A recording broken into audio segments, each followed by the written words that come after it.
Here we go. Bring up. Taste the motherfucking rainbow! What, he's showing the video of me shooting the Skittles out the patio? Crazy. Alright. Alright, that's it. Good night. Thanks. See ya. See you next time. Bye. Great job as always, Garrett. Always great to see that slow motion. All right. Good night. Thank you. Bye. Are you gonna take a shower? Are you gonna take a shower? Oh, can you not hear me? Oh, he turned off his thing. All right. Well, good night, guys. Sorry for the snafus earlier.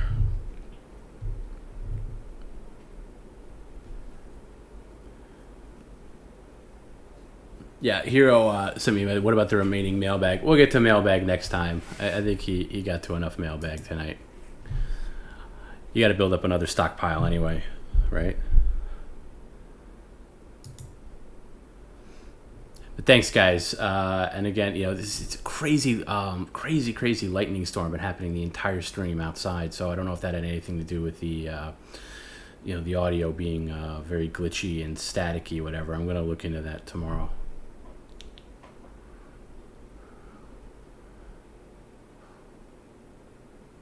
It's a good thing the power didn't go out, though. That would have been worse, I think. And again, to anybody, I know I've been getting a lot of messages from people that watch on YouTube. It's so far it's just for this Sunday, just one day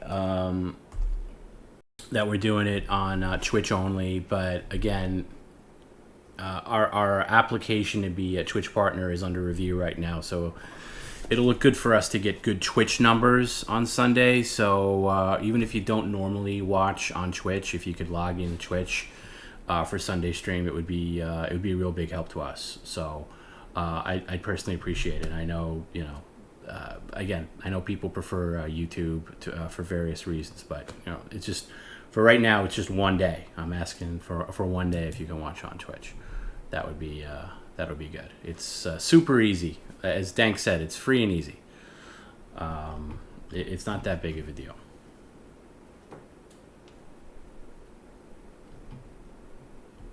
So, we'll see.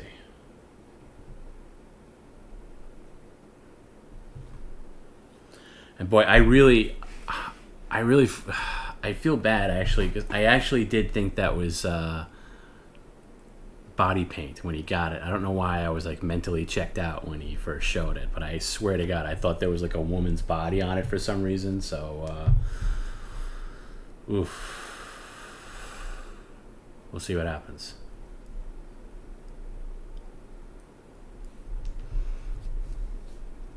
Yeah, some people prefer the Twitch's interface. I agree. And also the main hub of chat is on Twitch. You have more fun on Twitch. That's where the main hub is. You're kind of talking in a weird sub sandbox on YouTube, because not every the main chat's on Twitch. Yeah, I'm gonna get an angry voicemail for sure. It might come sooner than we think. It might come very soon.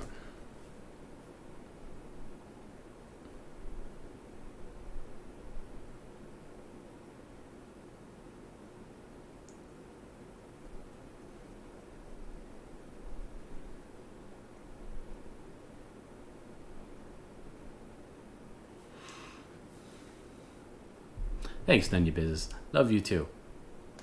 Well, we'll see. If I'm still on here and he calls, I'll put it through. I can't stay on very long, and I know I always say that, but I really can't. Somebody asked, how am I doing with the storm? It's okay. Last night was worse because there was no power, so it was kind of. I'd rather no power on a night where we don't stream than no power on a night that we do. So there was that, and it's just it's not raining. It's just literally a lightning storm. It's like I could see like flashes of lightning, and I could hear thunder and lightning, light rain, but a ton of lightning. And I don't know if that contributed. But also, we were doing a thing today for a new gig that Perry had that I can't really talk about right now, but he was doing this thing where we had to have this whole software set up to record audio and video for these people that hired him. And I had to do a lot on my end because I was working through his computer, like logging in remotely, and I was a part of it too. So there was a lot of changing of like weird, and I had to install this thing that, anyways, it's a lot. There was a lot of stuff I had to install, and then after that, I was troubleshooting, trying to get him to go on video via Discord.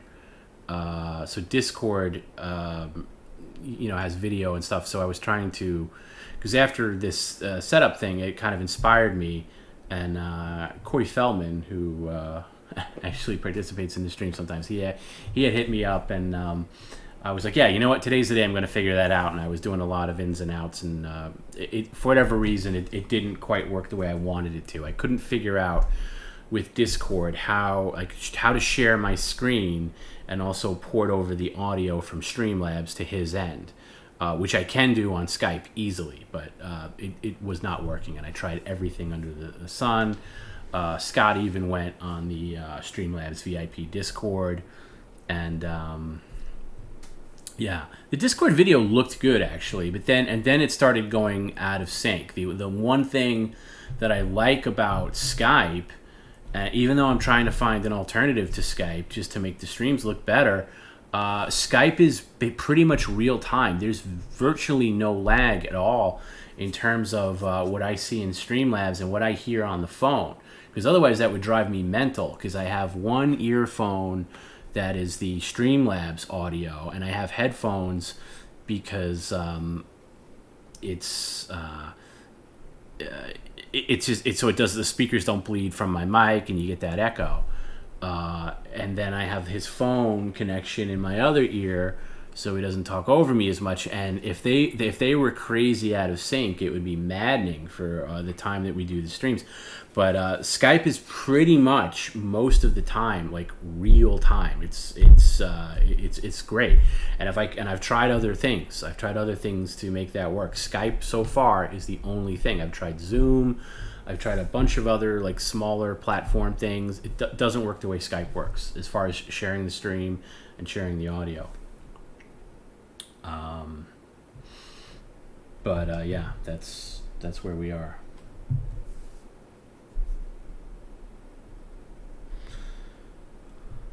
Why would TomB live in an awful city like New York City? Well, New York City's not awful, but I did live in New York City for a long time, and I moved out for various reasons. But I live on Long Island now, which is about, from where I am via train, it's about 40 minutes. Car with moderate traffic, maybe 45, so I'm about 45 minutes outside the city. But I love New York City. I have New York in my DNA, but I get why people say it's awful. It's definitely gone downhill. I couldn't see myself living in the city now. It's not... I'm not one of these people that defend Billy Joel Island. Ooh, I fucking hate Billy Joel, and you know that. Google Hangouts? Yeah, I don't know. If anybody has suggestions on another platform, I'll look into it. But I've Microsoft Teams. See that the problem with these business platforms is they're intended for business, and they're they're big programs, but they're intended for like business conferences and stuff, not the kind of stuff that we're doing. Which is basically all I want to do is run the stream on my end, because again, running the stream on his end is a disaster for many reasons. Like, him threatening to shut down the stream is just one of them. But I want to run the stream on my end, and port him in, and then also feed him back the sound of that comes in, all the tip comments and things like that. But yeah, and somebody, I think Benton said that Discord is fine for a little while. That's what I noticed today when testing it, is it looked great for a while. Like there was no dropped frames. It looked really good. Like his camera looked great via Discord. And then as the test went on, because I have a test account that I use, and we actually streamed for a bit, just on this test account that nobody knows about. Literally just him sitting there, us talking, and over time it started lagging and getting out of sync and getting further and further away from what I wanted it to be. So it was kind of a bummer, because I spent a lot of time trying to make that work. TomB is moving to Reseda ASAP. God, Reseda really is a depressing stream. TomB noticed he loved me. I do love you, Liz.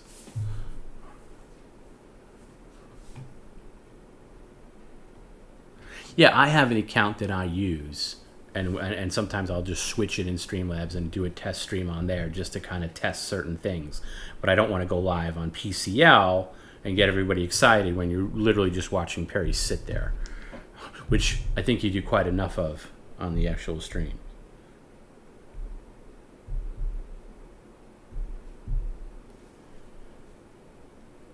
No, I wasn't meant to be on the Chris Hanson call, but I helped set it up. So obviously to get him on, with the software and everything like that. But once he was on, he did his own thing, and then my power went out, so I didn't really get to see it until after the fact. I saw it up to maybe about 15-20 minutes in. I think it went 40 minutes altogether, and I think I saw about half of it, and then it cut out, and then my power cut out. So and then I saw it later.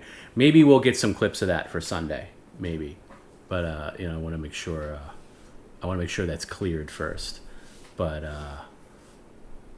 I think it'll be different than what you're expecting. I'll say that.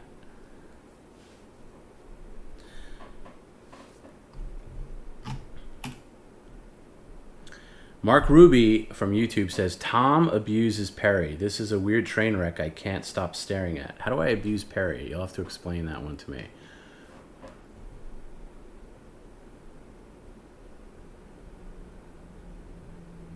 Yes, the real Chris Hanson. Real Chris Hanson. I know you're not on Facebook, Mark, so you missed my post. I posted a screenshot of them, of Chris interviewing Perry. Yeah, Perry, Chris was in New York, and Perry is in his apartment, and the real Chris Hanson from Dateline NBC, interviewed Perry. It was pretty surreal, and I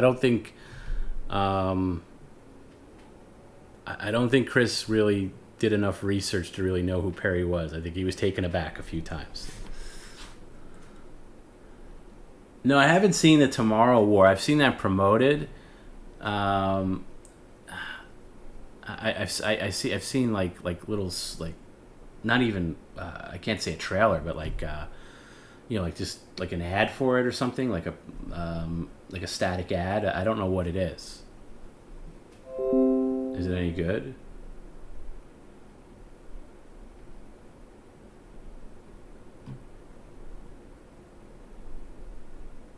I wouldn't like it. Like what is it? I don't even know. I don't know anything about it. I know nothing about it. Is it a Netflix thing? Is it an Amazon thing? Is it a movie? Is it a show? TomB can take his wife out to see Tomorrow. Well, I'd have to get a wife first in order to do that. Oh, is it playing in a movie? Is it in theaters? Is it a movie theater? Oh, it's an alien movie on Amazon. Who owns Twitch?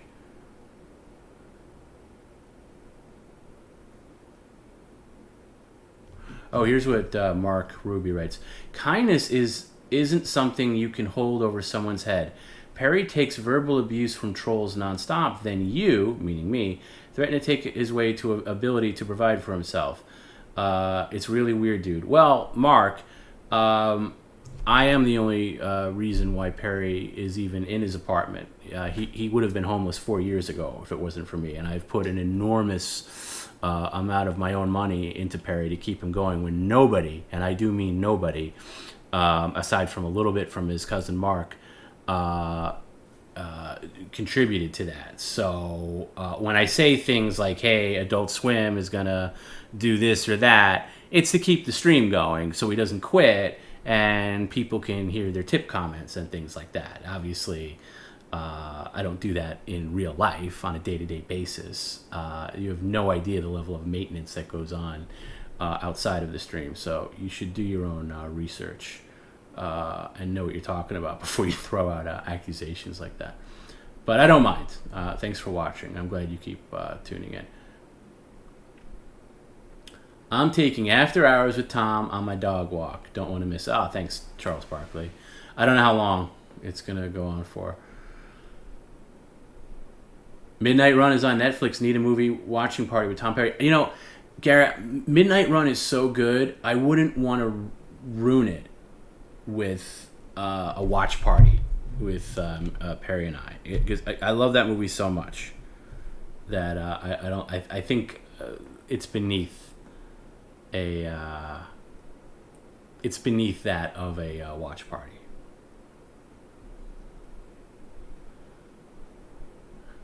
Liz says TomB wants to lay in bed with me so bad.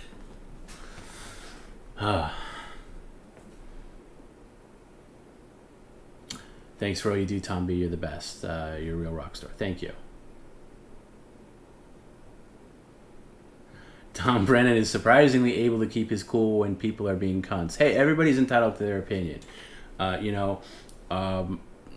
at least learned from watching other people. Look, I get annoyed by people sometimes. No question. You know, whether it's in the chat or something like that. But if you do something like this, and again, I'm not the star of this thing. Obviously, it's Perry. It's Perry, and I'm here as like backup and support. You know, co-host capacity, but I try to let him run as long as he can on his own. But if you do something like this and you get like, you know, X amount of percent of like people that, you know, are, and maybe they're you know, with Perry it could be people that come in and they're just ill informed, or they have somebody their basis is formed off something that they assume or they read online, and they don't know what they're talking about or whatever. That's fine. I can deal with that. Some people are just like outright just like nasty or whatever, and I can deal with that to a point. But you know, if like 95 to 97% of the people are cool with you and like you, you're doing pretty good for yourself. So that's what I look at, and I think I think we've said it before. The PCL community is super cool and super chill. There's very little toxicity going on here. With the fans, and you know, and I think people, you know, have fun with Perry, and Perry realizes that too. You know, because some people are like, oh, Perry gets tortured or whatever, and you know, yeah, he might get worked up and blow up, but the next morning, when you know he looks at the money that came in and he sees how much he's making, and you know, he's paying off, he's got a shit ton of debt still. You know, he owes me. I'm last online with the handouts, but.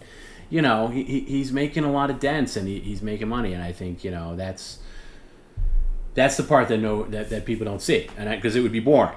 Who would want to tune in to see that? Who would want to tune in to see Perry happy about the job he did or whatever? But Fashionably, what am I wearing?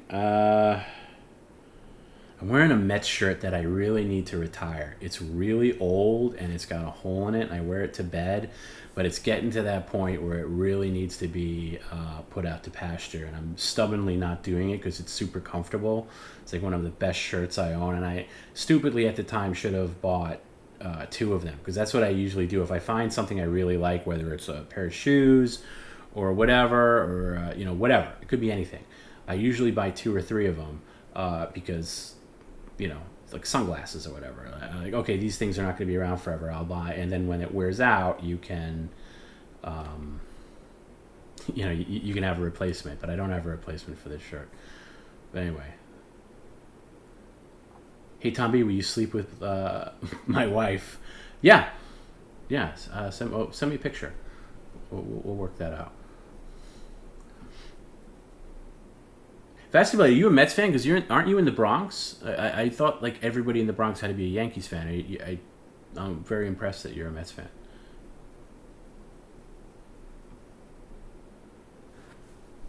We have Perry do workouts and he's in baby mode. Yeah, I think he would do really good in a workout. Yeah, Liz, I had a feeling you'd be a Yankee fan. That's fine. I don't think the Mets-Yankee rivalry is as big as it was. It's like it was big like 20 years ago. I think it's died down. It's only a rivalry when both teams are good at the same time, because they played last weekend and it was just like it doesn't do anything for me anymore.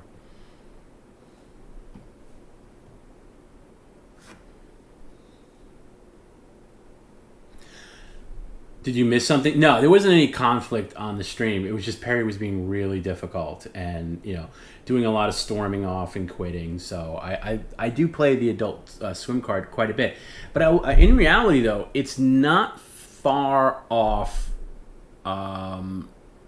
It's not a complete work of fiction, because the people, when I say, you think of Adult Swim as this big entity, but specifically the two guys that wrote the show that he's a part of, they do watch the streams. I mean, I don't know if they watch every single one, but I get hit up with emails saying, that they love this or they love that or whatever. And as that show becomes closer to air, there's going to be this, Adult Swim has promised they're going to push out some Perry stuff, promoting things, and we're going to push out their stuff for sure. And I'm going to need help of every single PCL fan to tweet to Adult Swim that you're really excited about Perry's episode when they announce the air date and when it's coming out, because I think that's going to go a long way to see if he comes back and other things. So that's going to be a big deal. So when I say, hey, Adult Swim doesn't like this or that, I'm not pulling that out of my ass. Like they do watch the streams, and by they, I mean not Adult Swim like executives in a boardroom. The creative people that were involved. That's why he got that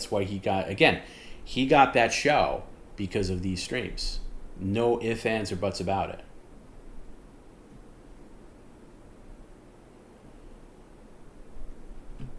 Yeah, Aloof one says, it's a good thing he didn't have the keyboard and mouse close by. Yeah, I had him, because I forgot about that rule. I forgot when we came up with it. I had him put it, I wanted him to put it in the dining room.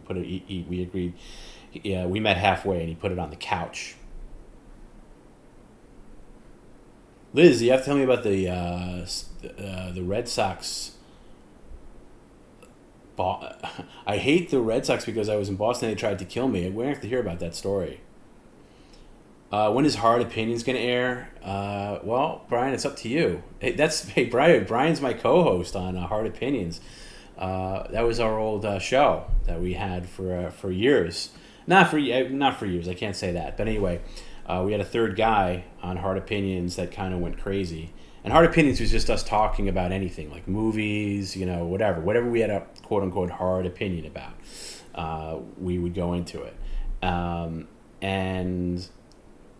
yeah, anytime you're ready, Brian, let's do it. Let's roll up the podcast. I still have the domain. I still have a lot of stuff. It's just you and I. Let's do it. That's my buddy Brian, who has helped out with Perry a couple times, and we did a show together many years ago. So yeah, I'll tell you what, I will find the time if you find the time, and we can do it.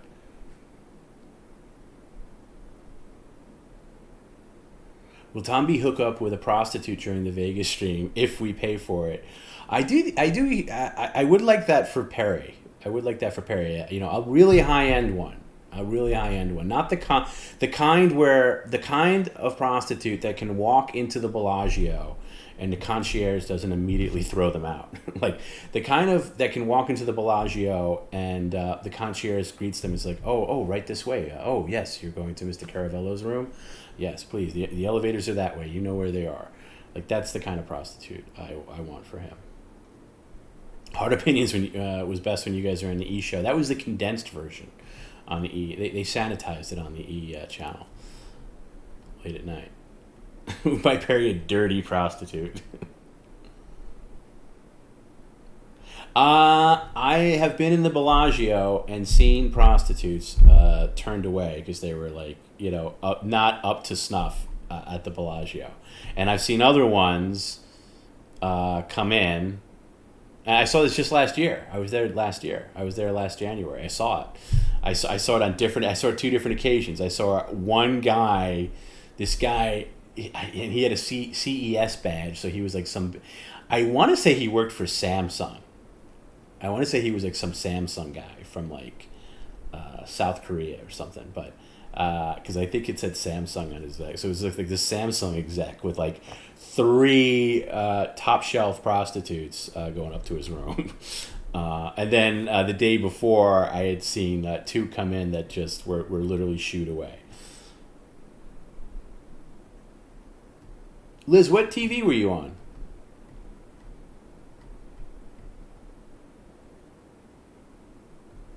What TV show were you on? If they pay their dues, they're allowed in. Well, you would know. Here, I'll take you. Yeah.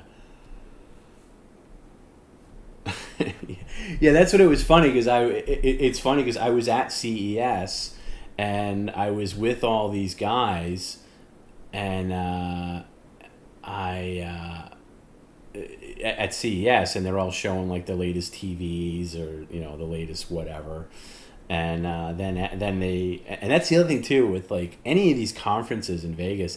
Like the second I get out of there, I took my badge off and I put it away. These guys walk all over Vegas with their CES badge out, like that's going to get them something, And maybe if you're going to like a private party or something like that, it'll get you in the door. But I just think it looks so douchey. Oh, you live in downtown Brooklyn? Okay, cool. I think John told me that you were in the Bronx, or maybe I just had that confused somehow. How much to share a prostitute with TomB? Perry and I, same prostitute. That's going to take quite a lot.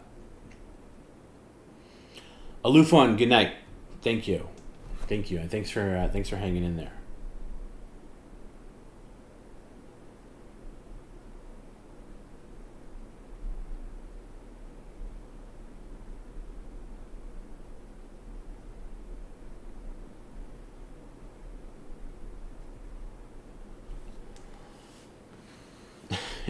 Yeah, $1 zillion. I keep looking at my phone to see if he must have showered by now. I'm hoping that paint came off.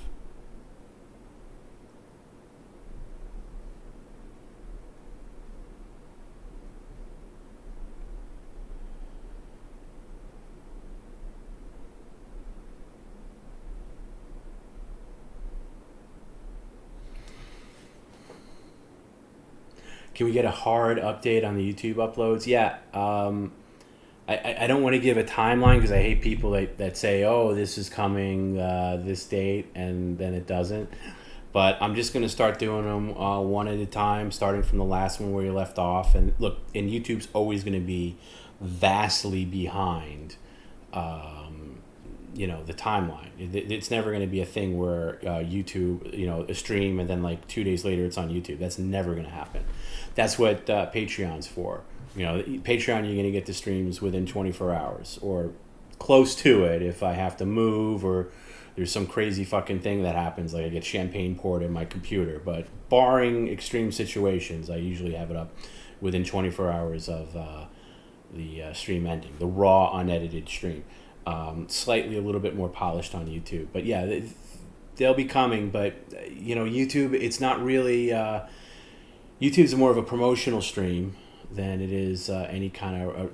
we don't get any revenue from YouTube at all because every single stream is demonetized, every single one, for obvious reasons. TomB, I think I might have a genital wart. What should I do about that? I'm pretty sure they can be removed pretty effectively with laser treatment and some ointment. I'm sorry to hear about that.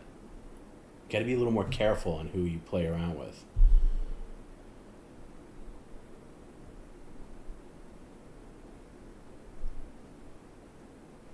We will have a belly check on Sunday. Yeah, we will. Perry would have to get the sloppy second. You're damn straight. I'm not going second after him. Are you kidding me? TomB, have you ever had an STD? No, thankfully, not. I'd probably lie about it if I did, but no, I honestly have never. Here, to the grace of God, I've been lucky to I've had a clean bill of health down there, thankfully. But again, you gotta have some quality control.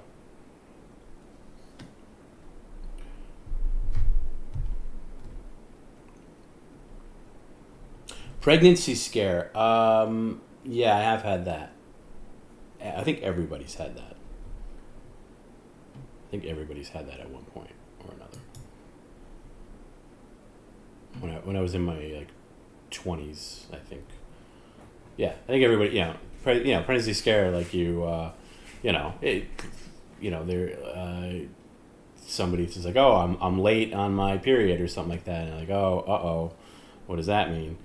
And then, but yeah, it was just that. It was just scares. I never had the full Monty.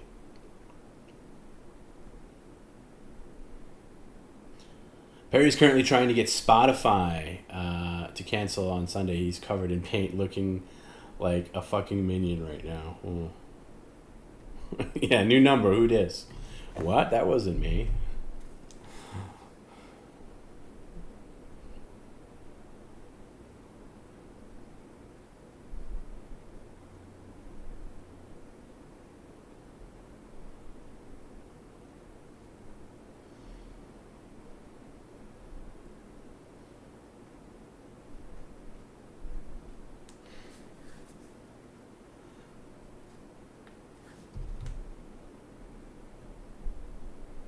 Why would you pay for Perry to get a girl an abortion? I would not pay for that. I paid for a lot of things. I have not paid for that. He actually uses Spotify. He needs to take Spotify off his computer. He actually uses Spotify. He uses it quite a bit. So, which I like, because I think it's going to get him to get rid of his CDs and cassettes eventually.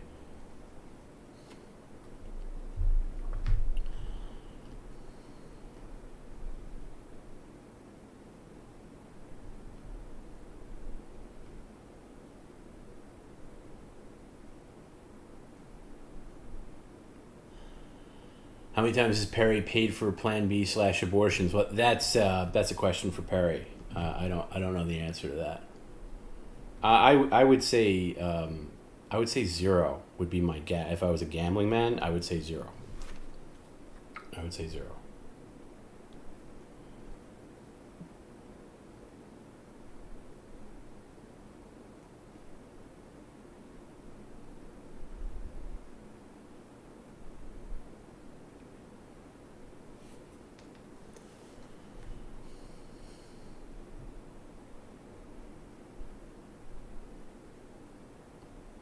Perry mentioned that he doesn't really watch TV. He does. He watches YouTube TV. He does. He doesn't have cable anymore. And actually, this happened kind of right before he started streaming. But I was paying. Like all his other utilities, I paid for his cable bill, and his cable bill was just like insane. It was like 100 and fuck. I forget the exact amount. It's gone down over the years, but it was at one point it was like $180 a month, including his internet. And it was just like basic channels. He didn't even get premium channels. So I wanted him to get like a Roku or some kind of smart device forever, and he did. And then some fans were cool enough to share some passwords with him so he can get like HBO and whatever, Netflix and shit like that. And so he does watch that. He watches Plex and and YouTube TV and like a couple other things. And then he gets his local news via like some other app or whatever. So he does that. That's what he watches. But he watches a lot of stuff on his computer because his monitor is 32 inches is bigger than his actual TV. And the reason he has a small TV is because it was the only thing that fit into this like 1987 IKEA entertainment center that's ready to fall apart at any moment. So I would, on my next trip out, I couldn't do it on this last one because there was just too many things going on. But I would like to get him set up with, get rid of that entertainment center, get a nice big, like, 55-inch TV, smart TV with like a, clean stand, and have that be his TV. And then, find a place for everything else that's in that entertainment center. Most of it's junk. Most of it's VHS and the cassettes that can go. I think the entertainment center predates even him moving to his current apartment. I think the entertainment center... I've been there in person. Garrett's been there in person. It's teetering to the point like it's like a badly constructed like garage or something like that you feel is gonna pancake at any moment because it's just the wood is warped. It's like it's like tilting to a side. It's gonna break at any point. Will he ever leave his apartment? I don't know. I'd like to think so, especially if he makes enough money. I'm trying to start like a retirement thing for him where he has money, in his older years. I would like to think he would, but he doesn't want to. He legitimately loves his apartment. He loves the complex. He loves the neighborhood. He's comfortable with it. So it's tough. It's tough getting him out. We've had these conversations where I said, a year or two down the line where, let's say we get to the point where, and that point may come sometime early next year. My timeline keeps changing because of various things, but let's say we come to a point where every debt he had built up is paid off, and then he starts actually making money. He's making money now, but a lot of it goes to like he owes his cousin and stuff like that. But let's say things go forward and he's good to go, and he's making decent money off doing this or whatever else.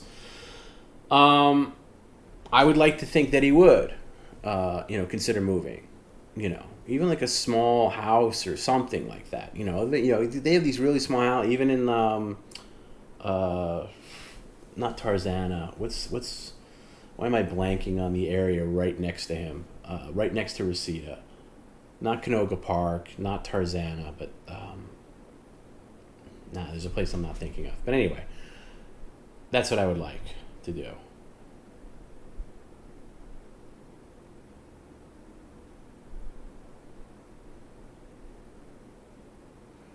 Hey TomB, you're quite a saint. What do you do when you aren't taking care of Perry? I've always wondered how you can afford him. Well, look, not to get into personal details, but I was very fortunate to have a good savings. I had this money market account that I had built up just from getting lucky with a couple of stocks here and there that I did on the side. Investing well, and it was built up as I can do something with this someday. It ended up going 100% to Perry. So I'm definitely not rich by any stretch of the imagination, not even close. But I was able to take care of, I'm very thankful that money was there when I needed it and he needed it, because, just as human being to human being, all joking aside, I seriously couldn't live with myself if he fell into this situation where he lost his disability, could not support himself anymore. And again, he's surrounded by people that just really, at the end of the day, don't give a shit about him. Ranging from his family to other people who, just were fine seeing him go homeless. So not that I'm happy about my account being drained and, getting into dangerous territory myself financially as a result, but I'm glad. I'm thankful that was at least there. That resource was there when I needed it. Is there one date besides 1992 where I'd like to tag along with Perry? Well, I would not like to tag along with 1992, but you know, I would like to. I would like to have run into him pre-accident, just to confirm what I've heard from other people, that he was just as much of an asshole back then. Maybe that time where he was setting fire when he was a little kid and he was setting fire to that pole and he got arrested. There's a couple of situations, little moments where maybe the Palm Springs poop incident, as gross as that is, I'd kind of like to witness that in person, as a spectator.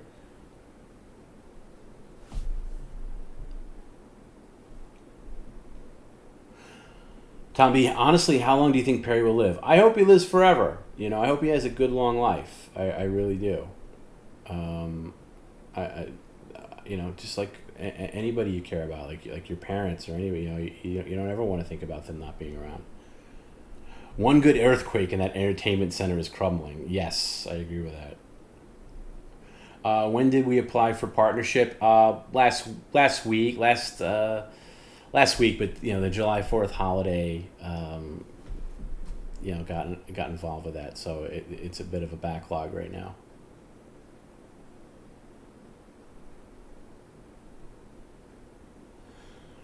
TomB, you do know he is a hoarder with a disintegrating mental focus, right? You know what? He's not a hoarder. He's his own category of hoarder. He's not quite a hoarder. He's a collector, maybe, but I know I've been in hoarder apartments. I won't name drop, but I've been in hoarder apartments, and those are truly scary, and you can't even move around. You can at least move a little bit in Perry's apartment. He's just lazy and not organized, but he's not a thing. TomB, please give investing tips. I don't have any. I take my tips from friends that know far more than I do. And I've always gone as the surest things possible, as sure as you can be in that thing. I don't do any crypto. I probably to my chagrin, because I never did it, but so I don't know anything about crypto. But I took an economics class in high school, and it was right before Disney. My first success with stocks was for a class we had to invest in a company, and this was like I forget what year it was. It was the late 80s. So and I was like I was it a sophomore? I'm trying to think. Anyway. The project was you had to invest a small amount, and I invested a big amount because my great aunt had just passed away, and left me a small amount of money. But I took all of that and I invested in Disney. I don't know why, but Disney at the time was not doing well. It was before. I think it was definitely before Beauty and the Beast. It might have been right around the time that Little Mermaid was coming out. And if you remember at the time, Disney had not put out any kind of animation in a long time. And they're still Disney, so they were still, they weren't cheap, but they weren't the juggernaut that they are now. So anyway, I invested in that. It worked out really well. I made some money off it, and it just, so I've done things over the years, but never full time, never as a career. More as a hobby. You got to treat it like gambling, and you got to accept that you're going to lose, probably more than you win. But I've gone on and off with it, and I've lost a lot of money with investing. I've taken risks where I shouldn't have, so I'm far more conservative now. Anyway, getting back to like investing tips, I'm the wrong person to ask. I really am.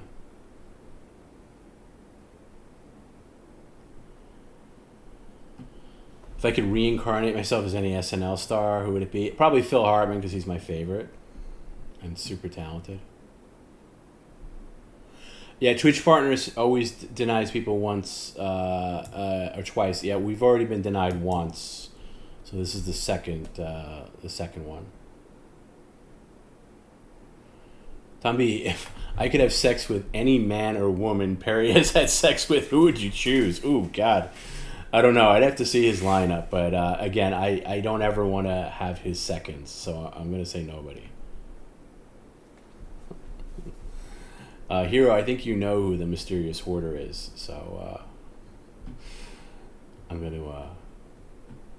to keep that one to myself. Why did I choose to adopt and sink my savings into Perry in particular? Well, because, I've explained this before, but, and I know I sound crazy, but, here I am. I'm in his life. We're friends. We talk every day. And, here I am. My role in his life is his protector and his advocate, at least in an ancillary way, but also in a real way. And then some real event happens, some catastrophic event happens, through a series of events, and I've explained it before on other after-hours streams. What am I going to just walk away from that and say like, oh yeah, no, Perry, you're on your own? Fuck, man. The guy like trust. I'm the guy he called first when that happened, when he lost it. I'm the guy he called. I was the first call.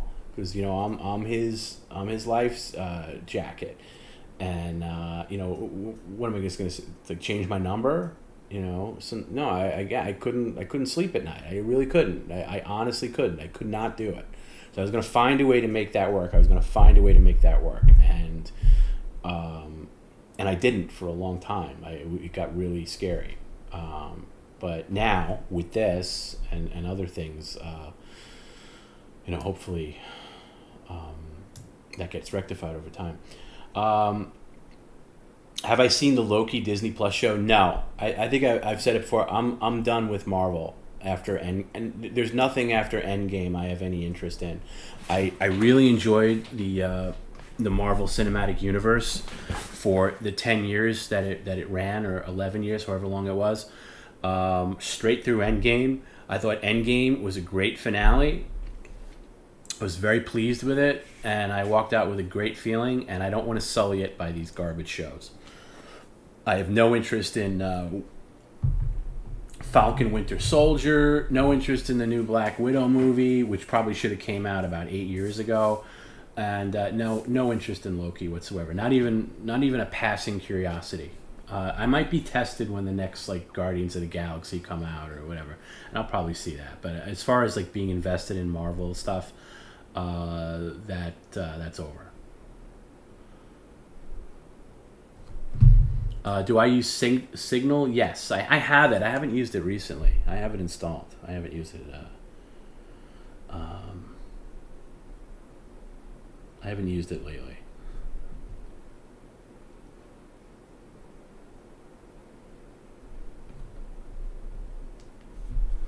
Yeah, it is cool that Perry's cousin was there from one of his cousins, his cousin Mark. He has another cousin who, without getting too into it, is a Jehovah's Witness. His cousin Sam, who's not helpful at all, and basically, in my opinion, has used Perry.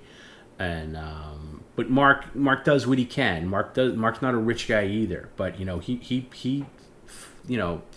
without getting into his personal details, he put a lot of things aside in his life to help Perry financially, even putting his business at risk, really, because he in my opinion, knowing Perry as long as I have, and also knowing his family members, Mark's the only decent guy in the bunch, and Mark's the only guy that I would say is a legitimate good human being. So Mark deserves props too, because I couldn't have done it without his help, because when you go through it in your head, the money it costs to keep someone afloat for that amount of time, it's astronomical. Who is the hottest looking celebrity in my opinion currently? Shit, I don't, I'm so out of touch with who's I've never been into that. I've never had a celebrity crush since when I was a kid. I did, but I can't. I'll see somebody oh, she's clearly gorgeous or whatever, but I can't give you a current name. I really can't. I'm sorry. I feel like that's a Perry answer. Like when I hate when he answers a serious question. He's like, I have no idea. No idea. I don't know.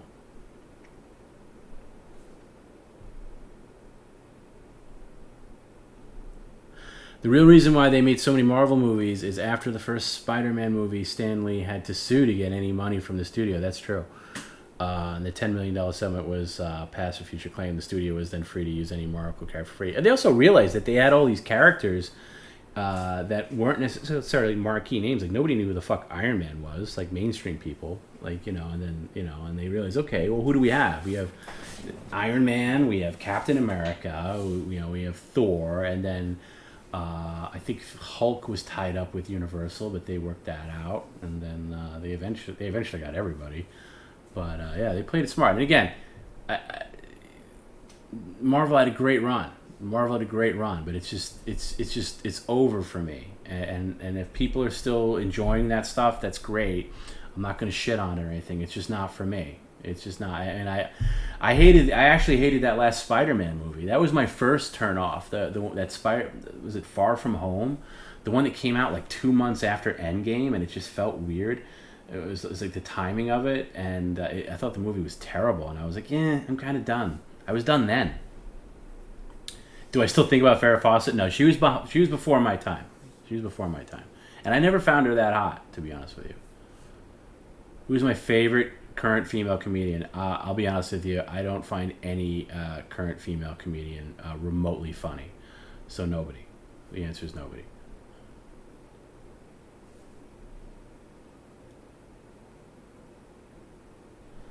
My first month resub will be this Sunday. Early observations are good, though. Perry is filling one of my streamers' voids that I've had since 2017. Oh, that's great. That's really cool. I appreciate that. Who is the void that you had?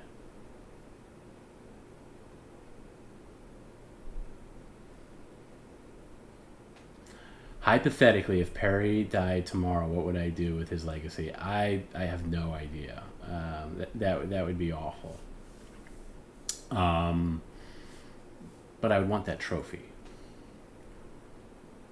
And I think I have his verbal agreement. I think that would hold up. I will hold out until they redo X-Men and Fantastic Four. But those... I have no faith that that's gonna happen. Fantastic Four should just stop. They should stop trying to make that a cinematic thing. It doesn't work. Fantastic Four only works in comic book form. It doesn't work outside of that. It just doesn't. It just doesn't. Give up. My favorite current male comedian is really the only comedian I give a shit about, and that's Norm Macdonald. Anybody outside of that sucks. And a little bit Gilbert Gottfried. I like Gilbert Gottfried. I like Norm Macdonald. That's what I loved about the guy from Adult Swim, going back to that, because the guy who created the show, co-created the show Smiling Friends, had the same sensibilities. They tried to get Norm Macdonald, and he couldn't do it, but they got Gilbert Gottfried, and he said, the only people that really make me laugh is Norm Macdonald and Gilbert Gottfried, and now Perry from the streams. So I really, those are the three people he really wanted, and then he got, that guy Mike from Red Letter Media, and got a bunch of other, every episode has somebody, some kind of YouTube personality or celebrity. I think Gilbert Gottfried is probably the biggest get they have, but everybody else. But that's my sensibilities. It's just and again, there's probably a lot of comedians I don't know about, so I'm just ignorant to. What's my retirement plan money-wise? Well, it's changed in the past 4 years, let me tell you, because a lot of it went to Perry. So, to be continued. You sent me an email with streaming stuff here in the UK, so it's 8 a.m. now. Okay, cool. Thank you. I'll check that out. I appreciate that, Kipent.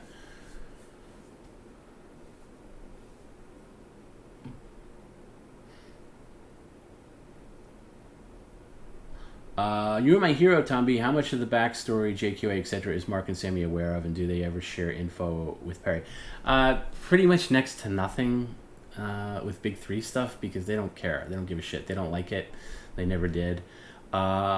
Streaming stuff, Sammy didn't like it. Tried to get him out of it because he was a Jehovah's Witness and hated it, regardless of how financially beneficial it was to Perry. Mark, on the other hand, loves the streams.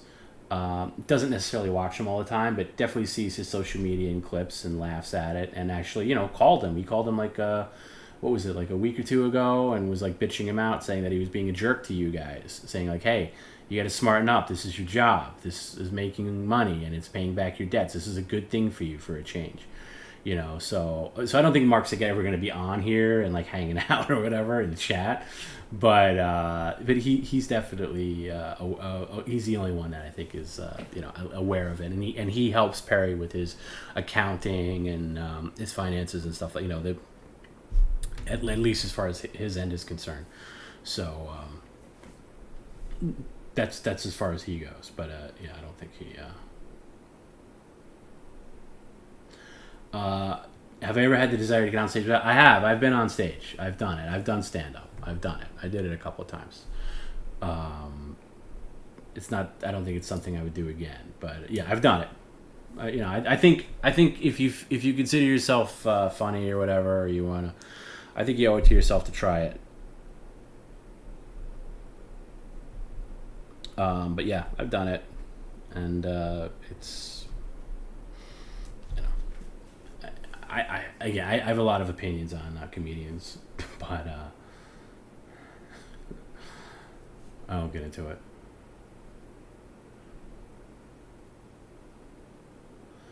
Bones McGee, this stream would collapse without your support. Do you see yourself investing this much time and effort into the show going forward? Yeah, I kind of have to, because so I do. It's hard to balance the time because apart from this, I actually have real work I have to do that actually pays me, because I make very little money from the Twitch streams. I do collect the tips for TomB, but until the time comes where Perry's paid off all his debts and stuff like that, I'm not taking a Patreon. I make a little bit more because that's really the thing that I put effort into.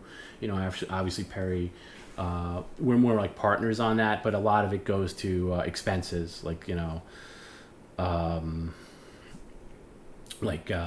bills related to the streams, or just doing these like that stupid Vimeo thing that Patreon uses. They're smart enough not to use their own video hosting, but you can portal it through Vimeo, and they charge an arm and a leg if you use a lot of bandwidth and stuff. It gets ridiculous. They claim to have unlimited video support, like, oh, it's unlimited video, but it's not. If you get to a certain point, they send you an email saying like, oh, we didn't really mean unlimited. You really are uploading a lot, so for you have this other plan, and it's extortion. TomB went from retiring at 63 to 93 thanks to Perry. Yeah, that's not far from the truth. Will I ever get my doctorate and teach young kids about my experiences? Probably not. Do I think he's asleep already? I do. I don't think he took his shower either, because I think I would have gotten a call or a text, and I haven't gotten either.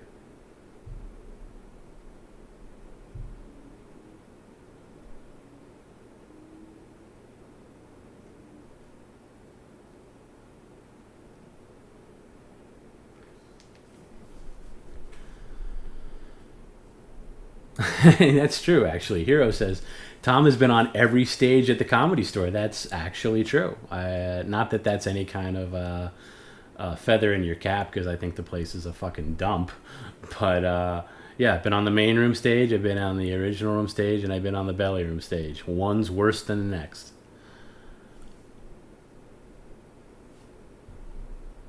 Do the other Caravellos have the same temperament as Perry? That's a very good question. I don't know, because I've never experienced it, but I could see it. There's definitely similar traits. Let's say that. Are there any TomB stand-up recordings like Friday Night Friday? No, I did record. I have this like digital. I did plug it my like digital recorder into the board once, and not once, like a couple times, just to hear it back. to see what I did. And I remember, shit, like the first time I ever did it, like, I think other people probably have the same experience where you have all this material in your head and you get 5 minutes. First time you go up anywhere, you really get 5 minutes. So I thought I had an easy 5 minutes, but the first time I went up, I wasn't crazy nervous, but I acted like I'd been there before. I acted like I'd done it before, but I kind of rushed through everything, and when I didn't get a laugh where I thought I would, I went right into the next thing rather than waiting a beat. Because sometimes you have these like comedy grenades where you lob them off, and it takes a minute for people to start laughing. And then I'd start my next thing because I didn't hear the laugh, and then they'd be laughing at the start of my next thing, so they're not hearing the next setup thing. And then I get nervous and just rush through the next thing. And before I knew it, I plowed through 3 minutes and had 2 minutes left with nothing to say. So it was kind of a disaster. That was the first time. Shit, I think I might still have that, but I guarantee I might have erased it. It's possible. Because I think I just like filled in with like observational bullshit for the other like 2 or 3 minutes. And then I think I said thank you before, because they flash you this light.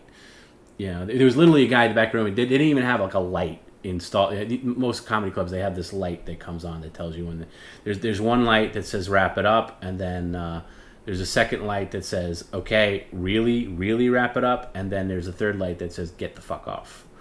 And I didn't even see it. I called it before I even saw the light. So it was kind of brutal. Any guess when Perry would get laid again? I don't know, maybe Vegas. I would love that. I would love that. If he wanted it. I wouldn't, it's not something you force on somebody. If he would want it.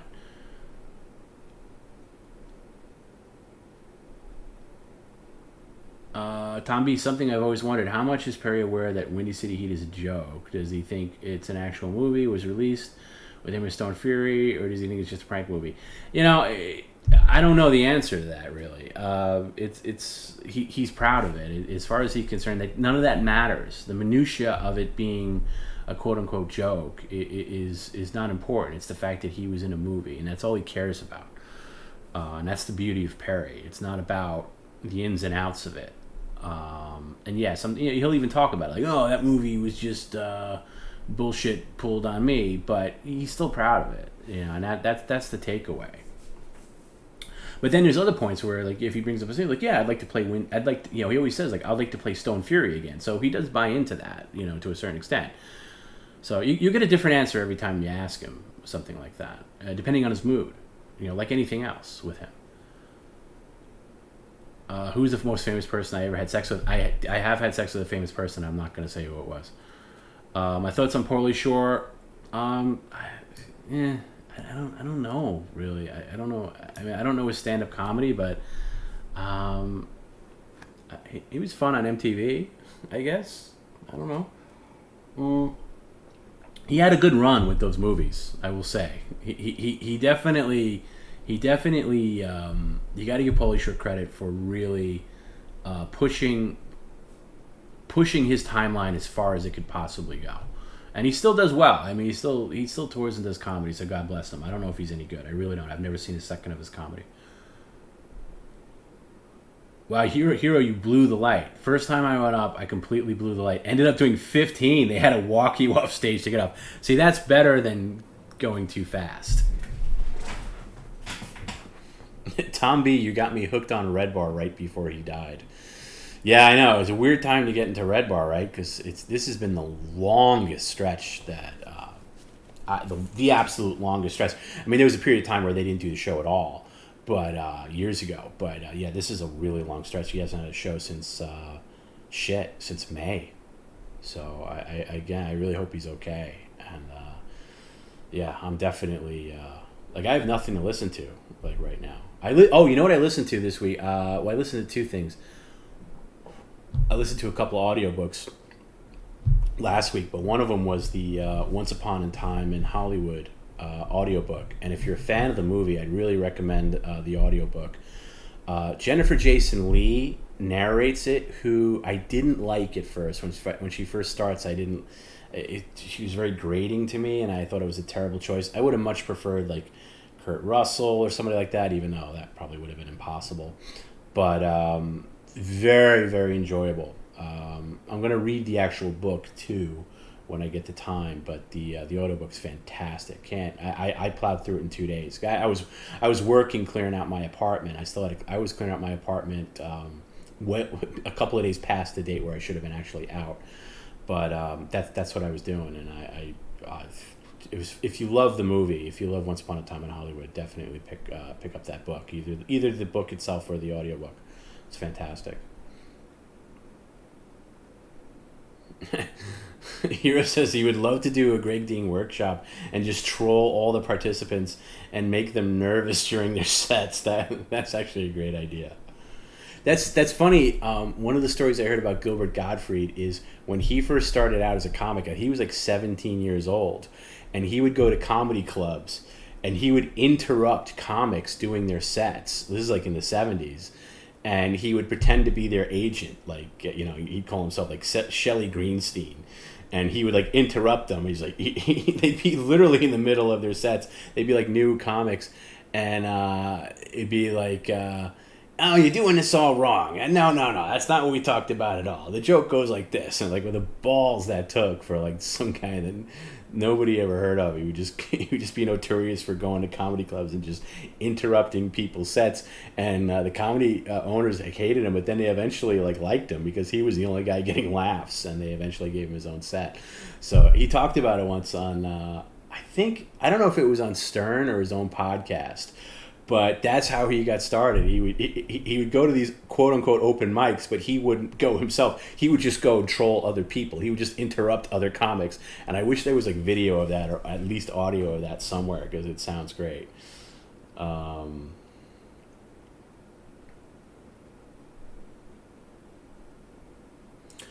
I agree with Get Bent. Perry getting into streaming like this and making the money he does makes him a streamer, and he should be proud. He's done more than most on here.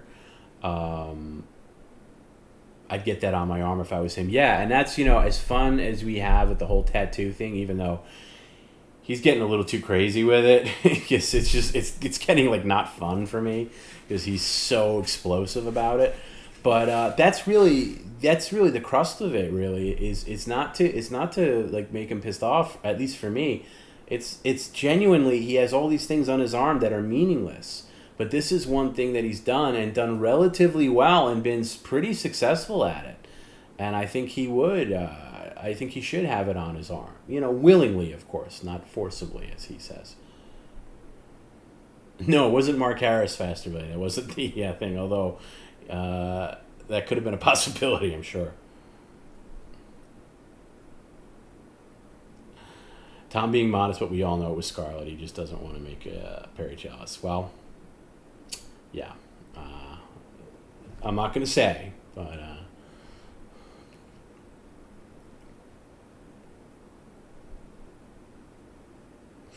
I liked In the Army Now, too. I thought, for the time, it was like he has a couple of decent movies. He's pretty good as the, the buddy in Encino Man, and then... What are the other ones? I think In the Army Now is probably his best. It's hard to say his best, but I think you get Son-in-Law. Biodome is, I don't really count because that was towards the tail end. And then what's the OJ trial one? Jury Duty? Oof.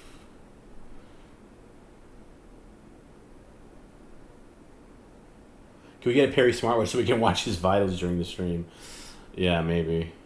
He has that monitor, but the thought of walking him through hooking that up is so... will the Chris Hansen interview be on Patreon? No, it's going to be on Chris Hansen's YouTube channel. It's Chris Hansen's interview. It's his interview that he did for his channel. We don't own it. I can show clips and stuff like that, but it's not our, it's not our interview. That'll be on Chris Hansen's channel sometime this coming week.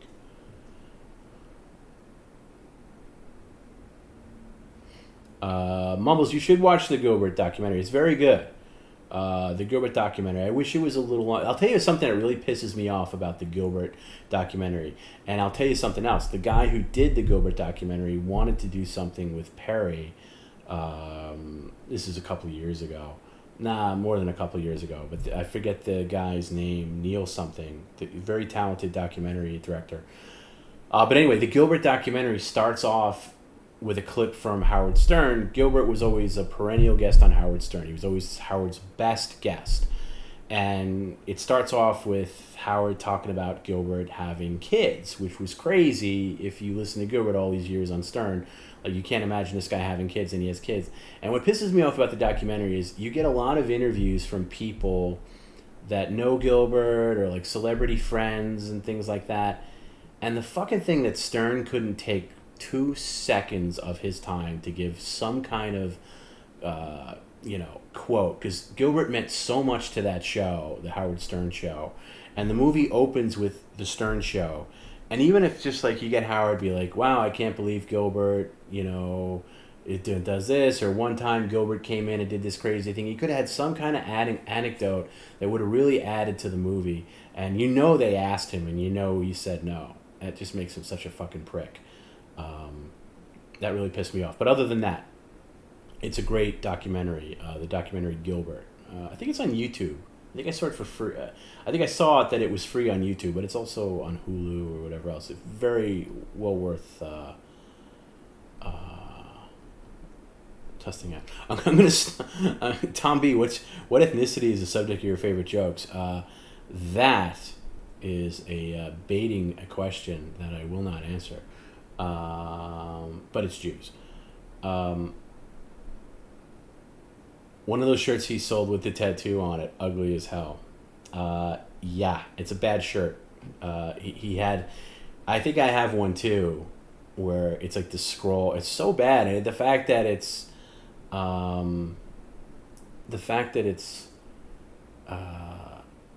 yeah. The fact that it was done with no thought put into it whatsoever is what's really bothersome. My favorite Stern roast? None. I hate roasts. I hate roast culture. I hate roast. Period. I hate modern roast culture. I like roast when it was like in the 70s with like Don Rickles and like Dean Martin and that kind of stuff. Not so much the Dean Martin roast, but like the private Friars roast that the public didn't see, and maybe you'll get like a bootleg recording of, like that kind of roast where you'll hear like Milton Berle say the F word, or like some kind of old time celebrities like getting dirty and stuff.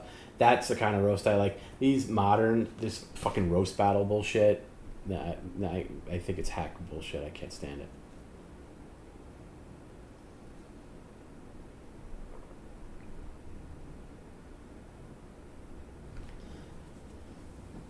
Will I stay up 6 a.m. doing cocaine? If you can DoorDash that to me, yes, I will. But other than that, no.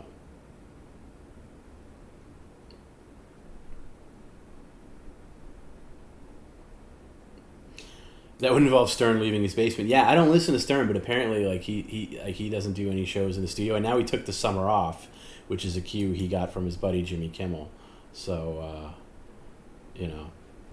yeah. So I again, I don't know how anybody watches or listens to Stern these days. Can't imagine.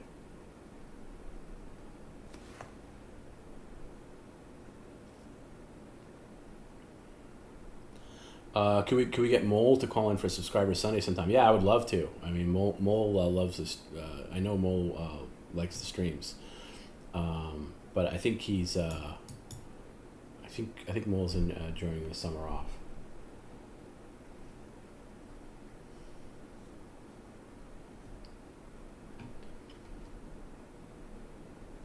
Cocaine, ETA, 30 minutes. Good. It better be the clean stuff.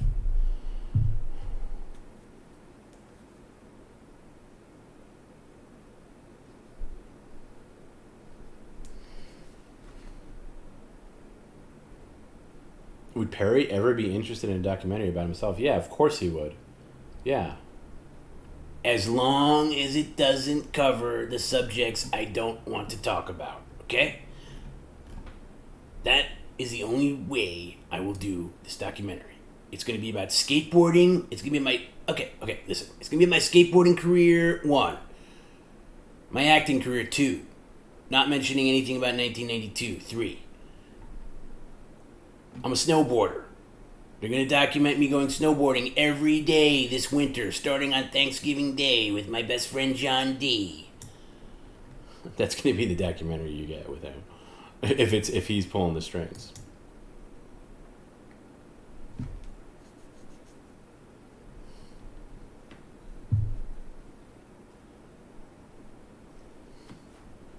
It'd be really boring. Imagine if he was in charge of his own documentary. Because sometimes you see that. Sometimes you see these documentaries where clearly they give the celebrity all the clout that they're doing a documentary on, and it's all about this. It's all about the fluff they want to talk about, but they don't get any nitty gritty stuff.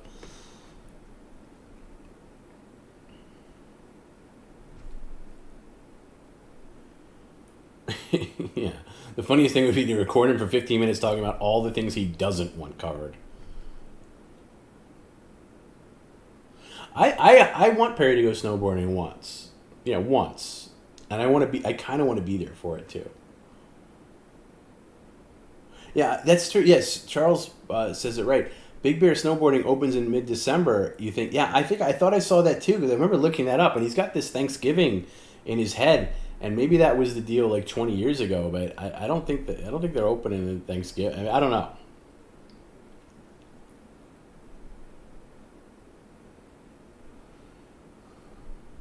Hot Tub Cocaine Me, TomB, Eric Clapton, and Hero. Ooh, that would be good.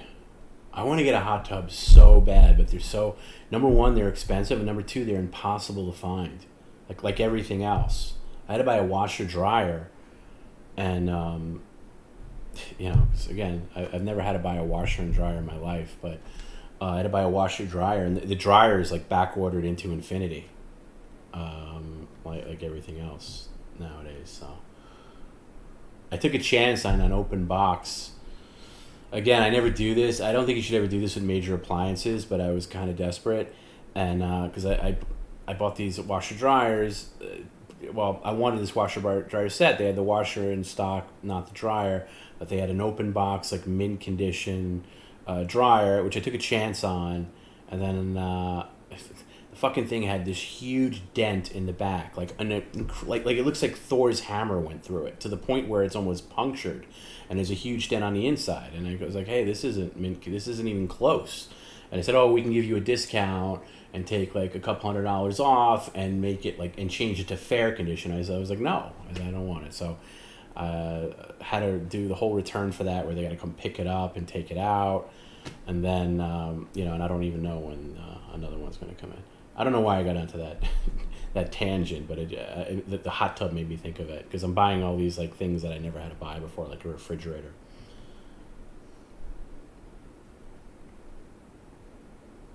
Yeah, but indoor snowboarding counts. Perry can do the indoor snowboarding. Granted, it's not the same. It can still thing. Yeah, Robert, I'm still long on AMC, because here's the thing that I've looked into AMC. Via Brian, my friend Brian knows more about it, but he's keeping me stuck in it, because there's still rumors that Amazon might buy AMC. That's number one. Number two is most of the people, the meme stockholders are the ones that basically own AMC. As long as they hold it and don't sell, I think it's projected to go back up at some point. So it's a long game with AMC. I think it is. Although I do wish, and it was TomB week, and I was distracted. But that day, that first TomB week show, Wednesday, is when I should have sold, when it was at 76. I should have sold it then, and then bought the dip. That's what I should have done, and I didn't. And I do regret that. But I'm I'll get a little nervous if it dips into the 30s, but even then, it's still a big profit. But I'm in for the long haul with it. I'm not going to lose money on it. That's for sure.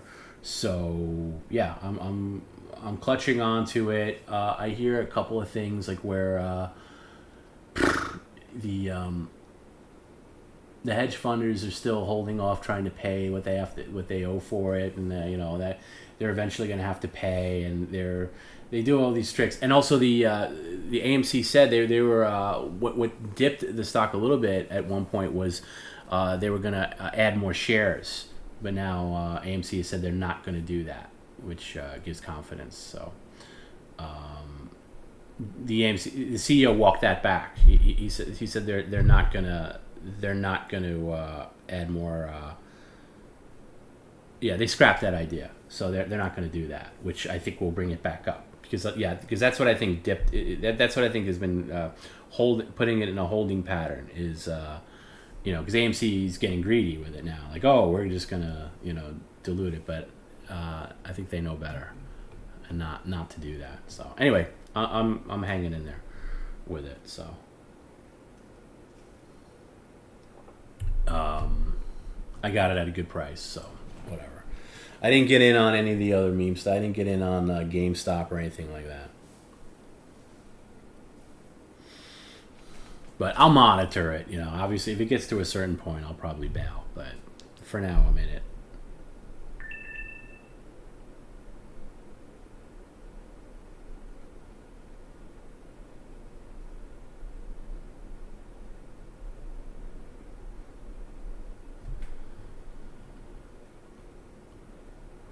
Lenny Dykstra does have stock this. Lenny Dykstra actually follows me on Twitter, which is some random reason. It's like there's a couple of weird celebrities that follow me on Twitter, and I don't even use Twitter. I really don't. I'll glance at Twitter now and again, but I don't actively use Twitter.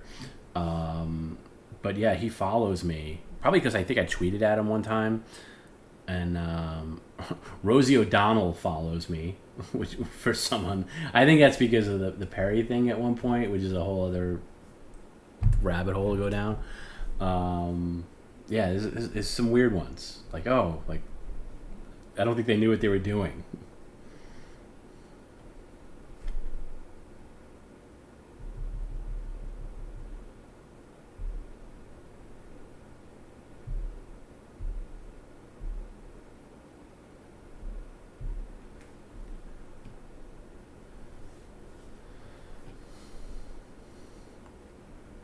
I think they're going to sell more shares eventually, but they should not fuck with the current stockholders right now. AMC, that is. Let's see where it goes. But, Mark Harris got TomB into Hollywood Society. He does. Yeah, I'm still... I actually, faster, but I was trying to find... I had recorded a phone call, at least one, and the recording technology wasn't as great as it is today. But I have a good phone call I did with Mark where I was asking him a bunch of questions. And I was going to put it on like a radio, like my own like radio show or something. I think it's definitely pre-podcast. Fuck. It might be I have this huge garbage bag of cassette tapes. And they're like all like Stern stuff or phony phone calls I did when I was in high school. I used to crank call these like local radio shows in New York, and I have all those on tape. And it might be in that bag of garbage bag tapes, I call them, that I just got to sort through one day.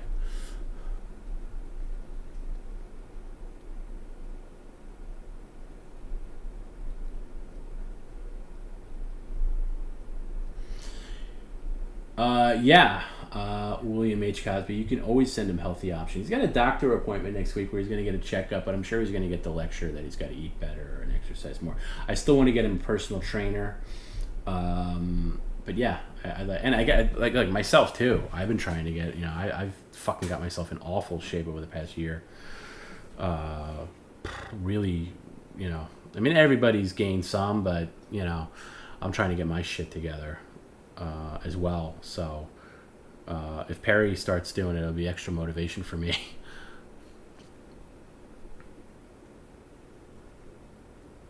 Yeah, it's definitely going to be a dude.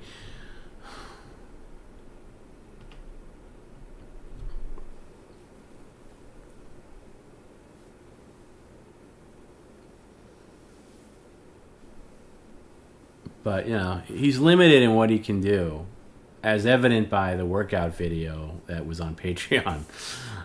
He doesn't have any idea, even how to do the tricep pull down or anything like that. So he's got to relearn a lot of things. He's got to channel his energy, because he does get energy. I've been on the receiving end of his strength.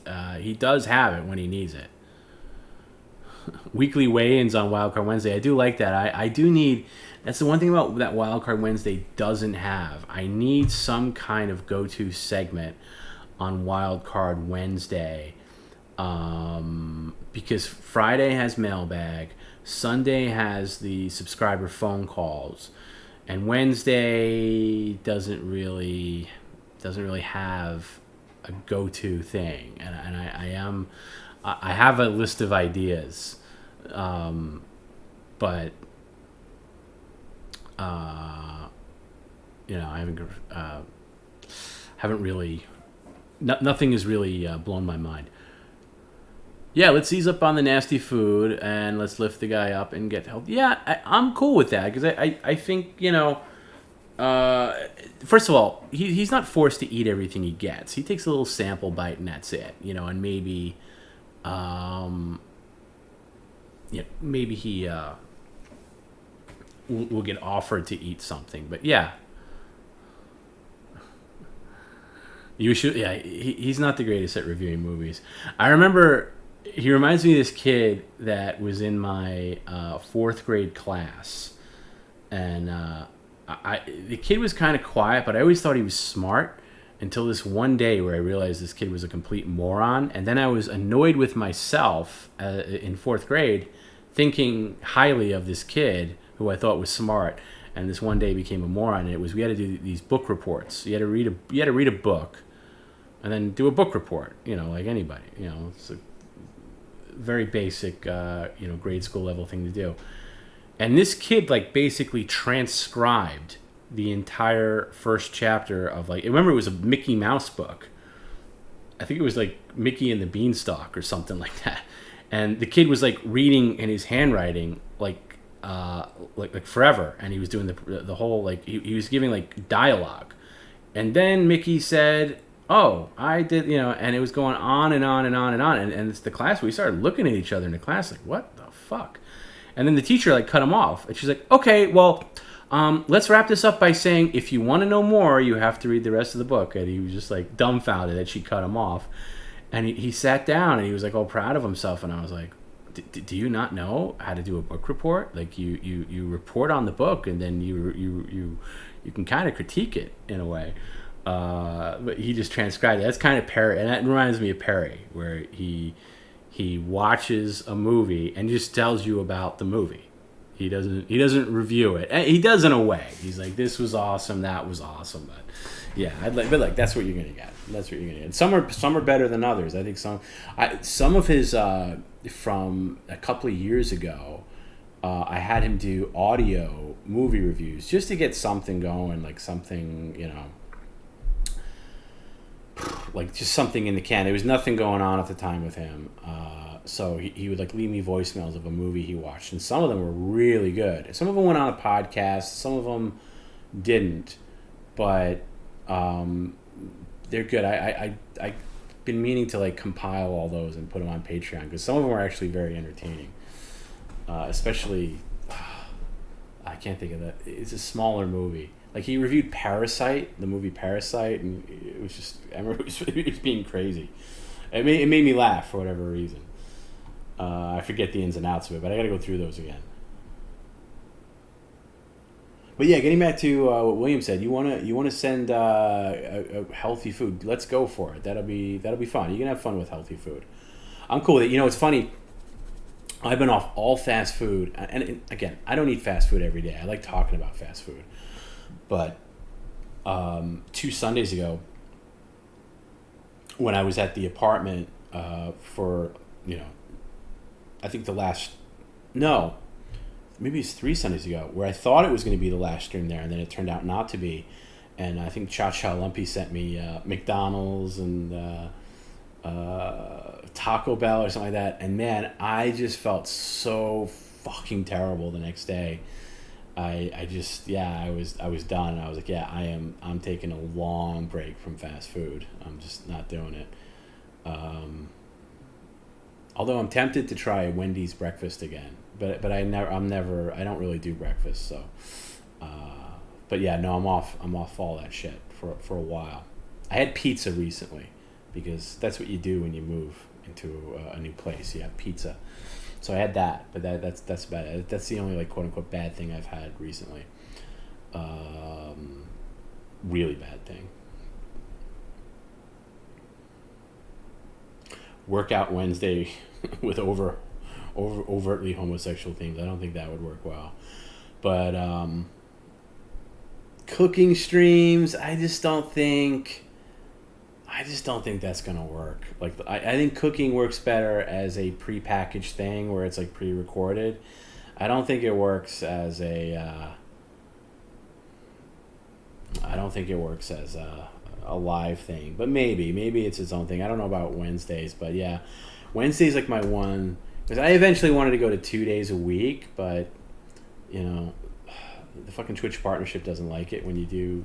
They want you to do 3 days a week, so it's gonna be 3 days at least for the immediate future. Eventually I'd like to do maybe 2 days. I'll see. It's going to be dictated by how many people tune in and how many tips there are and things like that. But I like Wednesday being at least the one quiet, not quiet, but the shortest one of the week.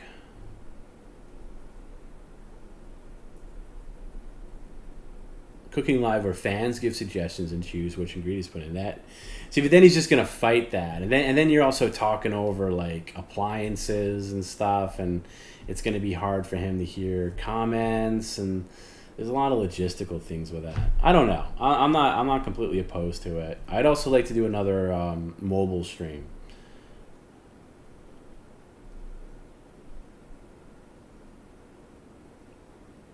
Like Wi-Fi Wednesday, where he's out and about or whatever.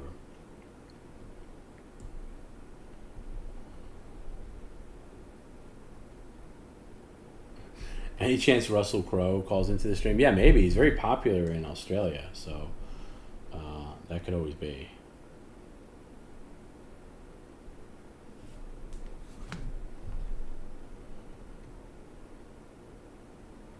Robert, do you own a Foreman grill?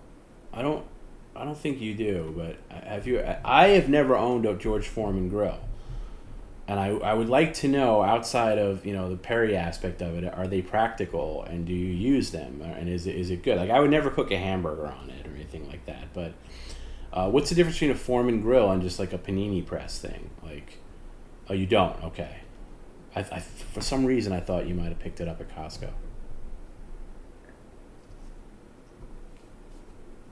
Costco, by the way, has some great sales this week if you're looking for like home improvement stuff.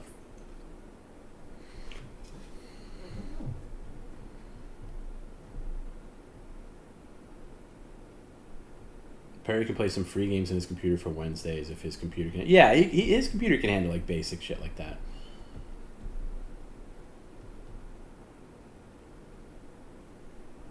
Where am I Wednesdays? Yeah, that could be. See, the thing about him going too far from home is you're not allowed to drive and stream on Twitch. Twitch doesn't like when you in fact, just recently, just the other day, this very popular, I forget who it was, very, very popular Twitch streamer pretty much got terminated off Twitch. Like, definitely, they don't know if he's coming back or not. He doesn't know if he's coming back or not. But Twitch, like, basically just pulled the plug on a stream. Like, it's just gone. The channel's gone because he was. Is it at Adden? Yeah, okay, that's who it was. Yeah, he was streaming while driving, and it's a super no. So that's the thing with Perry. Let's say he goes somewhere, wherever. And things go wrong and he has to leave quickly, you basically got to end the stream because, it depends on how far he is from home. That's what was good about that place that was right near him. he drove home, but he was home in like 5 minutes, and then he's in the apartment in no time. So you'd have to work that. As far as riding a bike, I don't know about that. I don't know if riding the bike. That's not a bad idea, Faster, but I'll have to look into that. I don't know if riding a bike and streaming is on their list. It could be. They have some weird things in their terms of service. But I get the driving thing. For some reason, it's not the case on YouTube. You can, I think on YouTube, unless they've changed it, you can drive and stream, because I've seen people do it. But I get why not. It's like, fuck, can you imagine if you get into an accident, God forbid, kill somebody because you were doing a stream on Twitch or whatever? Yeah,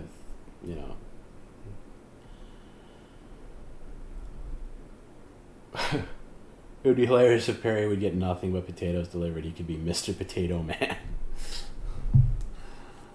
He does like potatoes. He's eating high on the hog now. He went to some fancy, well, I say fancy, but he said fancy, Japanese restaurant for lunch today. But this time last year he was just eating like baked potatoes for dinner. Or at least that's what he would tell me to make me feel sorry for him, to give him more money. But he a lot of times he was eating just like baked potato for dinner, like that's all he did. And he was cooking. Now he doesn't cook at home because every meal is takeout. Every meal is takeout. That he does, and whatever. If that's what he wants to do, it's his money. He can do that.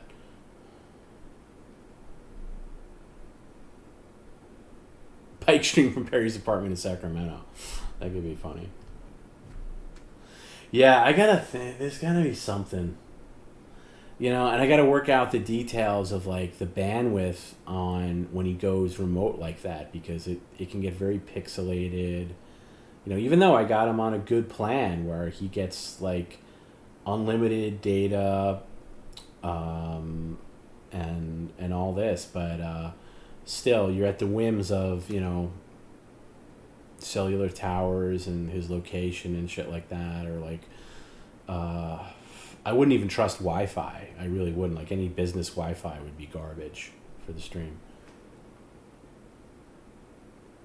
Is it a Woman Wednesdays? Yeah, it doesn't have to be like, it doesn't have to be an alliterative. So we get caught up in that, because Mailbag Friday isn't an alliterative, but it's Mailbag Friday. Mailbag Friday is a staple now, but like Subscriber Sunday, Time Travel Tuesday for a while was good, and I think, oh, he has enough stories to cover. And then it got to the point where I was like, oh, we're running out of stories. Like he doesn't, every now and again though. See, he's not a good storyteller when he's put on the spot. He's a good casual storyteller when he comes up with something where you don't expect that it's coming. Like when he told me the poop story for the first time. I'm still looking for that recording because I want to post that. I want to see if I can get that animated actually. The poop story, when he told that for the very first time, it came out of nowhere. So those are the kinds, and it's happened on the stream a few times where he tells a story that we haven't heard before.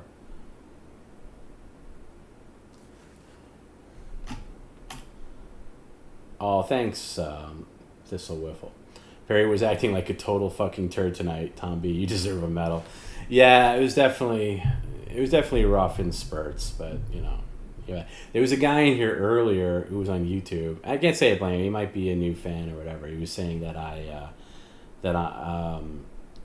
I forget the wording he used, but like I hold things over Perry. I torture Perry because I threaten him with things like Adult Swim if he doesn't stand in line. Meanwhile, that's that threat extends the stream, which in turn makes him more money, and in turn benefits him both financially and keeps the stream going. So I don't see how that logic works, but yeah. Yeah, I agree, David. Alliteration is a creative crutch. I totally agree with that, and I think we all get caught up in that. I have a bar in my backyard, a small bar, and I'm trying to make it like a tiki type bar, and I was trying to name it, and I was coming up with all these alliteratives, and I was like, you know what, get off the alliterative thing. Not everything has to be a fucking alliterative. It doesn't always work out that way. If you can't, if you're trying to like, crowbar that in, it's a detriment. So like Wild Card Wednesday works because that means you can do anything, whatever, technically, but it doesn't have to be. TomB abuses Perry when he doesn't send nudes back after Perry accidentally sends some dick pics. Luckily, that hasn't happened in a while. Yeah, I haven't had any next. I've told this story before, but it bears repeating. One of the first times I actually I've known Perry for a long time, but when we first started really talking in a professional capacity, let's say, we exchanged numbers and we talked. Within the first week, I received a picture on my phone, a picture message from him, and it was of his junk, flaccid, and just with no words or anything like that, with no context, and I just looked at it. I was just staring at it. I was like, oh my fucking god. And then I replied. I couldn't. I think I might have this screenshot somewhere. Maybe. I might have to blur it out. But anyway, I believe I wrote back something along the lines of, what's the meaning of this? Or, why are you sending this to me? I think I said, why are you sending this to me? And then there was a beat. There was maybe 2 minutes go by. And then he just writes back, oops. Which is his answer for everything. He just wrote back, "Oops," and that's all that was said about it. He didn't follow it up with like, "Oh my God, I meant to send that to my girlfriend," or, it was just, "Oops." That's all. Yeah, I think I did text you that. Yeah, Perry just sent me a dick pic like that because it was shocking to me. I was like, "Oh my God." So that was the first. That was the first time. There was a couple other times. And then other times where I just saw it in other forums.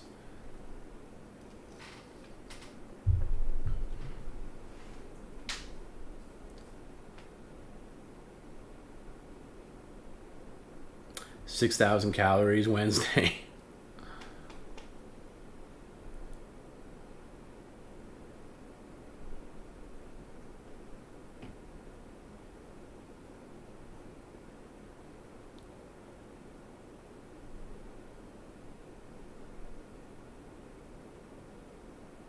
Yeah, I agree. Thistle Whistle. People that have been watching for a while know I'm just trying to get Perry to focus. Yeah, and there's different tactics that you have to use with him. And as I said earlier, though, like the Adult Swim tactic is not that far from the truth. It's just the current thing that seems to somewhat work.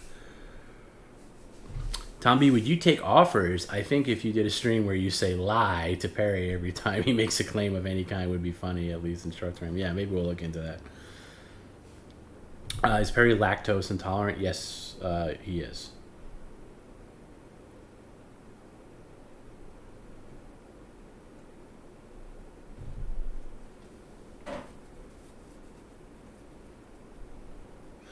That's a good question. Who do I think the intended target for his dick pic was? You know what? At the time, this was like 2012 or no, it was 2013. And he had his social media, and I mean like Facebook, Twitter. I don't think he was on Instagram at the time. But let's just say Facebook. It was the Wild West. Like, there was no stop gating of anything. Like, it was just anybody that contacted him could contact him. And there's a ton of people that had his phone number at the time because he had given his phone number out to somebody who... So it was probably some catfishing thing, I'm sure. That's who I think it was. I don't think it was for any kind of legitimate reason whatsoever. So I that's my guess anyway, because I remember like even like getting on his social media at first, which is technically what a publicist does. Is you help run their social media, and I just could not believe what was going on his just Facebook alone, just with like the messages he was getting, and he must have spent all day on that thing, like just going back and like giving people their own, like really pre-Cameo, and you gotta think, like, I always think to myself, like, how did Cameo not get invented sooner? Because it's such an obvious idea. And he was just giving people, like, he would just spend all day, like, there was, like, tons of people that were just asking him questions, like Q&A, like, almost like free tip comments, what happened in 1992? And he'd give this whole long answer, like, type it out, and, just all this shit, like, it was crazy. It really was crazy. Like, just like how much time he was spending on there, and how many people were like hitting him up. Some people were just like legitimate fans, and other people were just like pretending to be like models or something like that. It was insane, and that still goes on today, even with like Instagram, but to a much smaller degree.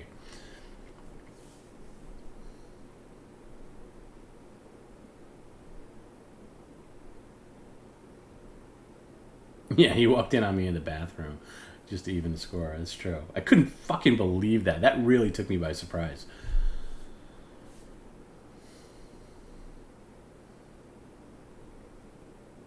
Yeah, I think Hiro Nagasaki has the record of being blocked over 7 times. It was funny. I was talking to, after we went off the air, what was it, like a week, almost 2 weeks ago, when John Diaper came by at my old apartment.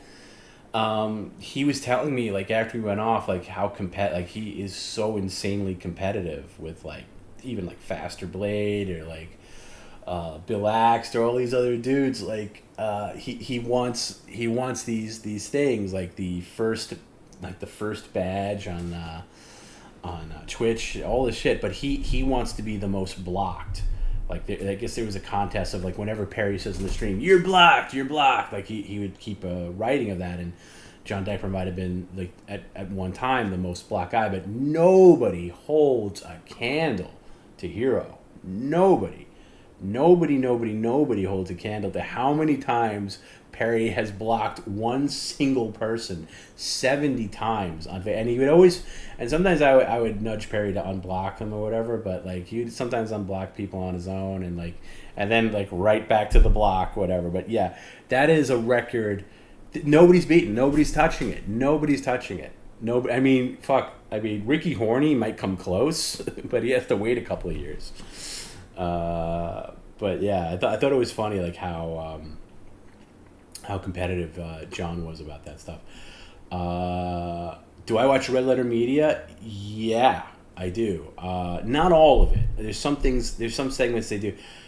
I like any Mr. Plinkett, like, in-depth review. Like, I like all the Star Trek Next Generation movie reviews. I love the prequel reviews, which is what got them notoriety. Although I will say I watched Red Letter Media before the Phantom Menace review, which is really what blew up their channel.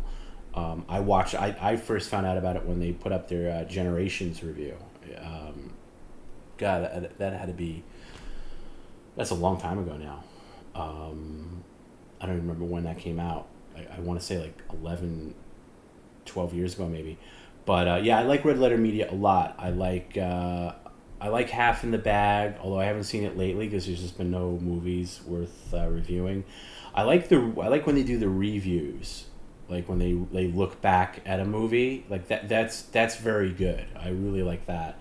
I like when Mike and Rich talk about Star Trek, like do like the Star Trek Next Generation, like their favorite episodes, stuff like that. I'll watch that all day long. I don't like the best of the worst stuff. I don't really get into that too much. I'll peek at it here and there, so that stuff I don't get into as much. But yeah, I'm a big fan of the channel, and like I said earlier, Mike from Red Letter Media is on Smiling Friends, the same show that Perry's on. He's on a different episode, but the creators love Red Letter Media as well as Perry, so he's on that as well. Yeah, I was watching a review recently. I forget what it was. Oh, it was Gremlins 2. They did a really good job with that. It's fun. Yeah, sometimes like I see it pop up in my algorithm, and I'm like, I'm not gonna watch that because I don't care about that movie. And then I'll start watching it. I'm like, you know what? This is an interesting conversation, so I'll watch it. So yeah, I do like it, and they're good at articulating film criticism without being too jokey. Like they know when to be jokey and when to dial it back. So I really appreciate what they've done with their channel. They've done a great job. Is Gremlins 3 I always wanted to see a Gremlins 3. Because I love Gremlins. I actually I think I might prefer Gremlins 2 to the first movie. And I think that I think you gotta go with President Clamp in Gremlins 3. That has to be the way it goes.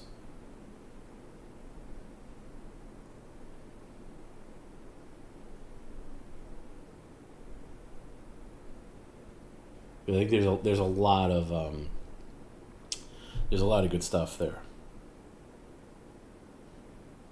Because what's his name? John Glover, the guy who plays Clamp, who's like a Trump, who's like a hybrid of like Trump, and not Trump now, but like '80s Trump. He's a hybrid of Trump and Ted Turner, and he's the highlight of that movie, Gremlins 2. He's so good. I mean, he's such a great actor anyway. But I would love to see him come back. Do I still lurk the subreddits? Yeah, sometimes I just don't. I don't have a ton of time for it because. But yeah, I don't really. Yeah, I once in a while, not daily, not barely even weekly. But yeah, I'll go through it sometimes. And I use Reddit for other things. Like if I'm looking for like a tech answer or something like that, I'm in other subreddits. Like I'm in like audiophile subreddits and this and that. So as far as like Perry stuff with subreddits, not so much. I'll honestly forget about it, and then I'm like, let me check what's going on there, and I'll look into it. But yeah, so the answer is yes, but not on a regular basis at all. But now that you said that, now I'll probably look at it. Now I'll probably look at it like tomorrow. How much would it cost to have Perry react to a short video clip instead of text? Yeah, I don't know. Not that much. I mean, if it's good content for the stream, I'll put it on the stream. But yeah, get in touch with me if it's like you can do like a private cameo thing or something. Yeah, I mean, depending on what the video clip is. One last Perry idea: Media Mondays, where subs send video links to moderators and get Perry to watch them. That's not a bad idea. That's actually a very good idea. I don't think we could do Mondays because it's like right after Sunday. It's like, you need that. He definitely needs that day off. You get some breathing room. But I like that idea. It's a good concept. And, because that's what. Like, for instance, and I'm just spitballing here, but let's say we ever did go to 2 days a week and dropped one of the streams, just to keep the Twitch gods happy, you'd still have to, I think you do pop-up streams, like, randomly, and, whenever it could be. It could be a Wednesday night, it could be a Thursday afternoon, or Saturday afternoon, whatever, let's just say. And that could be something like that, where it could be like, have Perry react to short, to little short videos and like get his take on it or stuff like that. Yeah, like that could be something.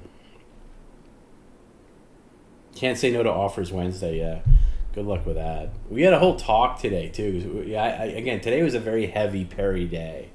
Like I was basically talking to him all day. Because we had other work to do, and one of the things he said to me is like, I'm gonna be good tonight. I'm not gonna be a dick. Of course, it didn't happen, and So it's like, I'm gonna accept offers, okay, as long as they're not crazy, as long as they're not asking me about moving my tattoo. But it's impossible to get him to commit to that.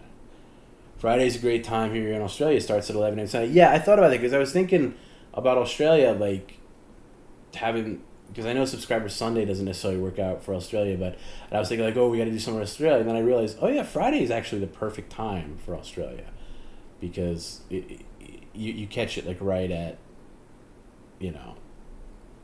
midday Saturday. So Friday starts a little late in obviously other time zones, but I think it hits.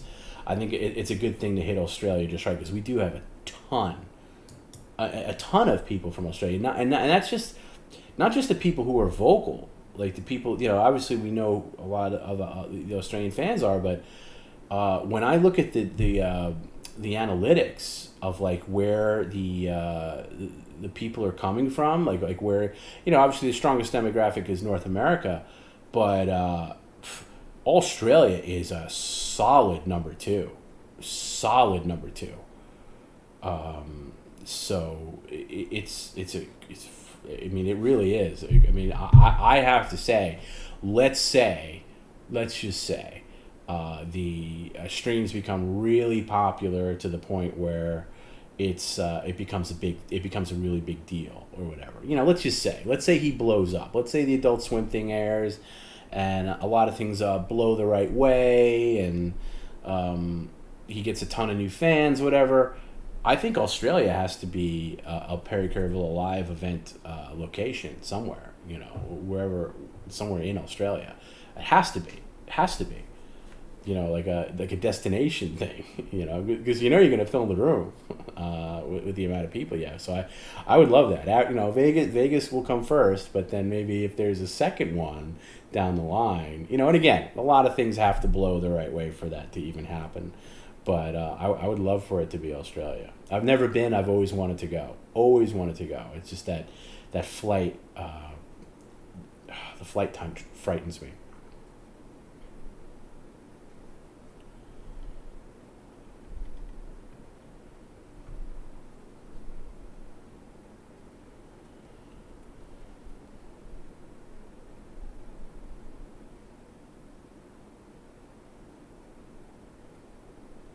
He needs to be taking on offers. Yeah, I think that's the whole point, though. It's like he's going to take on some. He's definitely going to reject some, and I can't force him to accept everything.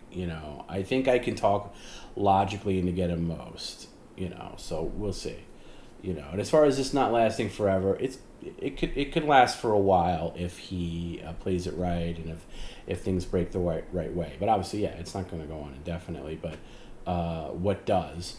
But I think part of the appeal is him aggressively turning down offers too. But yeah, I agree. It depends on what mood you catch him in. There's some offers he accepts right away that shock me, that I would think he would say no to, and he immediately jumps up to do it, and it like takes me by surprise. I'm like, whoa, really? You're gonna jump up at this now? But you said no to this other thing? It's crazy. An 18-hour Perry on a plane stream would be fun, yeah. Well, good luck getting good enough Wi-Fi on an airplane to handle a stream, but I like the concept.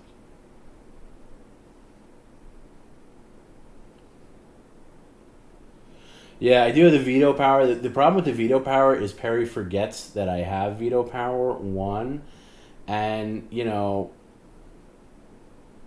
does, Perry does have the ultimate power in saying no, yes or no. I can only go so far.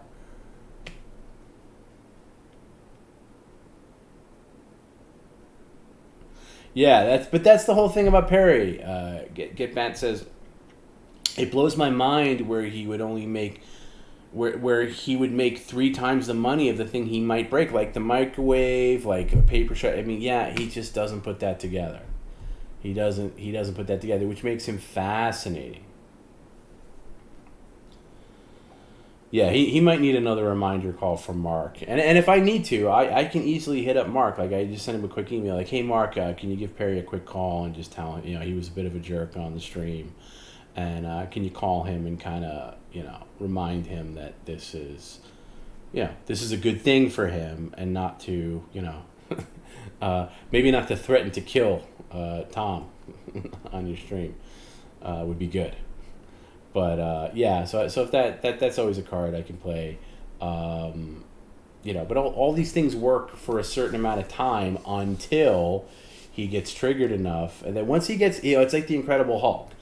Once he gets into that rage, and whatever you want to call it, like it goes even beyond baby mode. Like it's like once he gets in that rage, it takes a long time for him to come down from it, because like he'll rage out about the tattoo, and then of course I look at the and there was a long period of time tonight where I was reading the tip comments, and I was doing them out of order at some points because I was like, there was so many tattoo ones, and I was like, there was at one point where he was just going crazy, and I was about to read the next one, and I glanced at it, and I saw it was like, we're gonna cut your arm off, whatever it is, and I was like, okay, I'm not doing this one right now. I'll come back to this one, and then I try to find one. I was like, where's one that doesn't mention the tattoo or 1992? And it was a long scroll to find one that wasn't either one of those. And then I came back to it, but yeah, it's tough, it's like when he gets in that mode. But he did come out of it. He eventually came out of it, but it takes a long time. Can we call Perry and ask him about his browser history?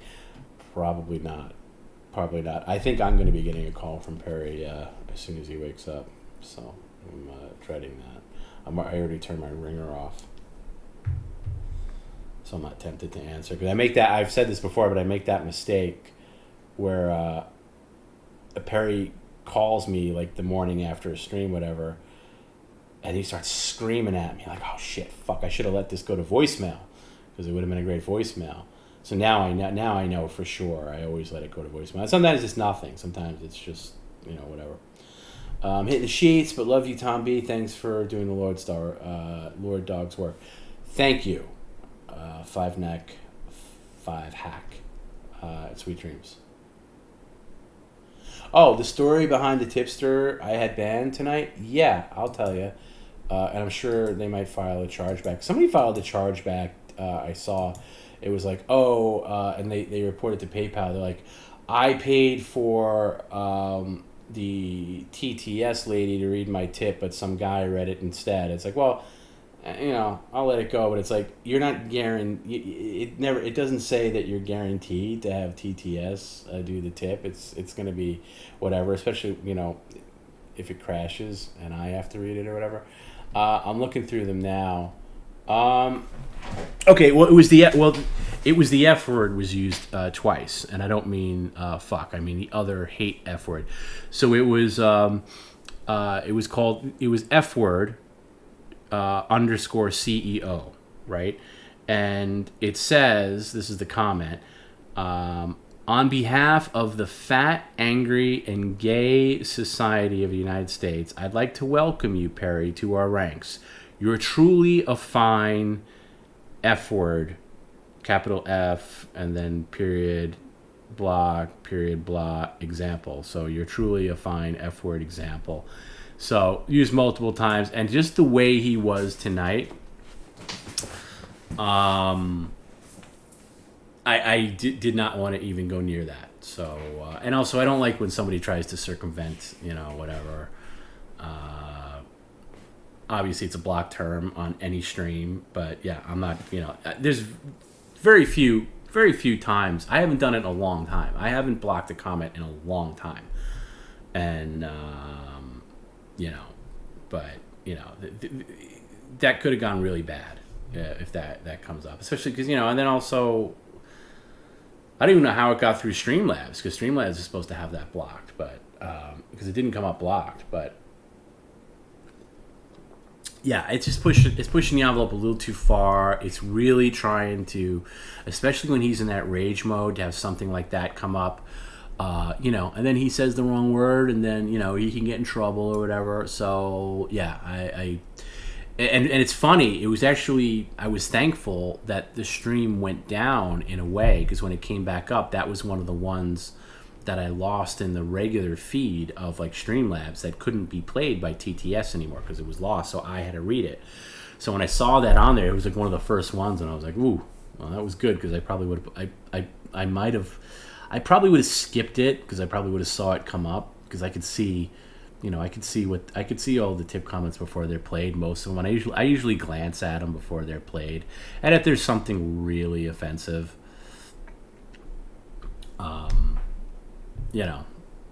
I'll skip. But again, it's been ages. It's been a long time since I've done that. But yeah, so that was today, and I think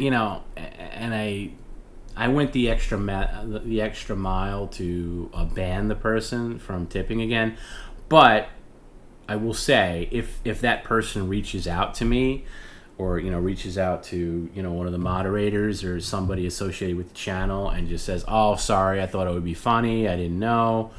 That's fine, and I'll unban or whatever. But I just I thought it was going a little too far.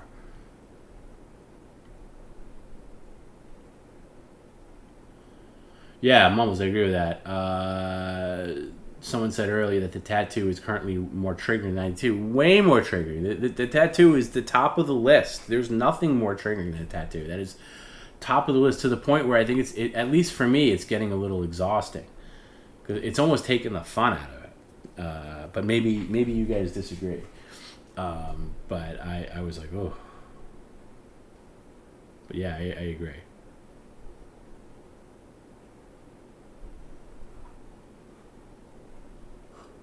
Can I call Perry and tell him it's an emergency and he needs to talk to the faster blade? Can you imagine that phone call? Oh my god.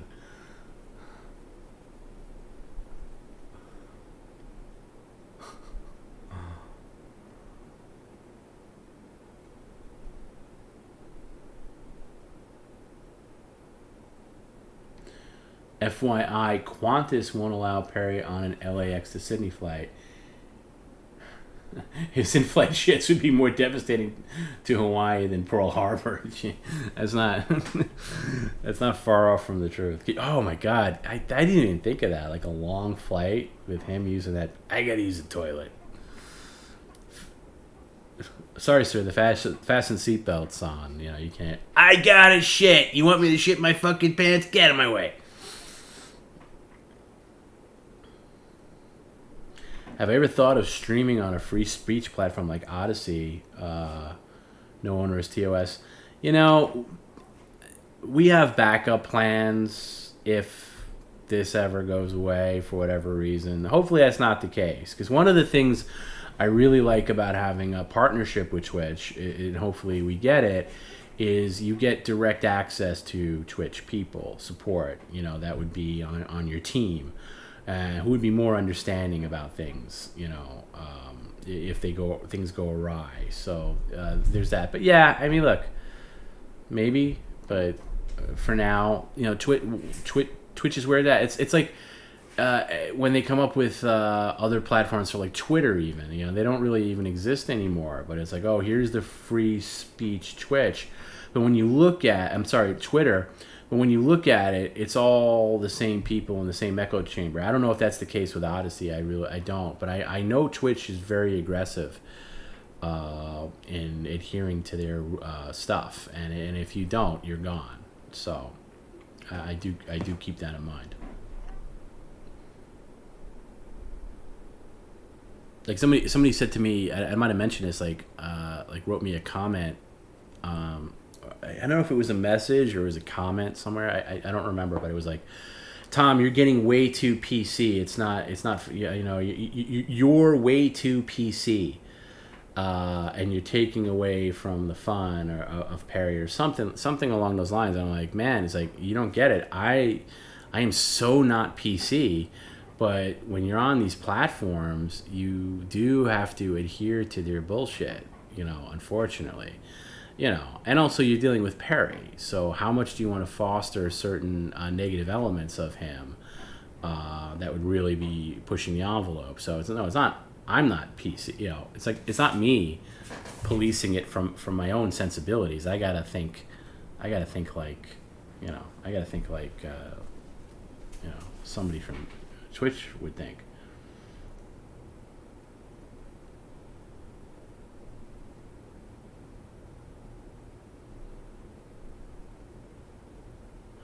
The best thing tonight was getting Perry to not say anything while I talked, and he couldn't.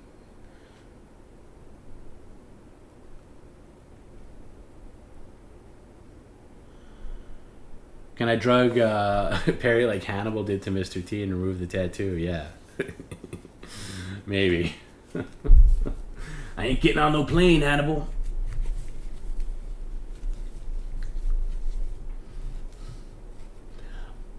Also, Perry can't ad-lib or host. It's crazy. I love someone to tip. I love someone to tip for just 5 minutes of Perry talking. He couldn't do it. You know, that's fair, but there's other times where when he does stuff for like a Patreon video or something where he's just talking to the camera, he can be very engaging. I think it's when he's live and he's getting the comments, stuff like that, where he kind of gets frazzled.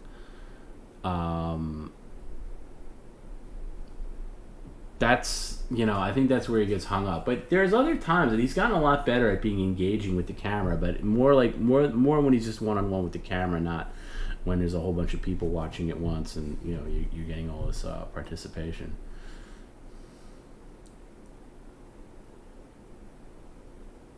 You could introduce me to the CEO of Odyssey? Yeah, let's do it. I mean, I'm definitely not opposed to the idea. The smiling the other night was good. I agree with that, Robert. Yeah. I didn't think he'd be able to pull that off. I did like tonight. My favorite thing tonight, though, was the offer for Perry to be quiet and sit still for 3 minutes while I talked about removing his tattoo. And I just was waiting for the point where I knew he couldn't do it. I knew there was no way he could do it. And of course, I forget how long he lasted, but it was like a minute and change. That was definitely my highlight. So it's such a stupid but yet very creative offer. I forget who offered that. It was very good though. It might have been Shaz. He was like flailing his arms around. The other thing I kind of like too, even though I would never admit this to him that I kind of like it, is because I'm annoyed and I like it at the same time, is when he's asked to be apologetic or when he is like has to do something with like a Brian cutout or something like that, and he has to act interested, where he gets all sarcastic, like, I'm sorry, okay, I'm sorry for doing this, okay, yeah, I'm sorry for being an asshole. And when he does this like mocking voice, like he just can't do it to save his life. He just can't be sincere about certain things, and that, I don't know, for some reason I enjoy it and hate it at the same time. Oh yeah, that's right. I started off by insulting the tattoo, and yeah, he's not said that was a great tattoo. All of a sudden, it's the greatest thing ever committed to skin. It's like the greatest work of art. He's so protective of it. Yeah, I liked when he hugged Brian too, because that must have been. Yeah, the butt comes very fast. I'm sorry about being a baby, but you people keep fucking driving me crazy and you want me to remove this tattoo, and it's not gonna happen. It's always the butt. How soon does the butt come? It's always an apology with excuses and with blame, which isn't really an apology.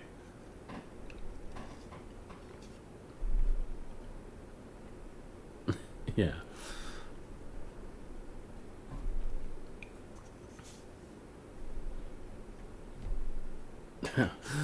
All right, guys. I think I'm gonna call it a night because it's like 4:20, 4:23. My time. I don't know what time it is your time. But thanks for hanging in. And again, with advanced apologies to people that watch on YouTube, Sunday is going to be Twitch only. And we'll see how that goes. If you use YouTube, all you gotta do is log into Twitch for one day, and we'll see how it goes. that's it. That's what I've been asked to do, and that's what I'm going to do. So that'll be 2 p.m. on Sunday. So because a lot of people last week were like, "Oh, when did this start?" So, yeah, 2 p.m. on Sunday is going to be the new time.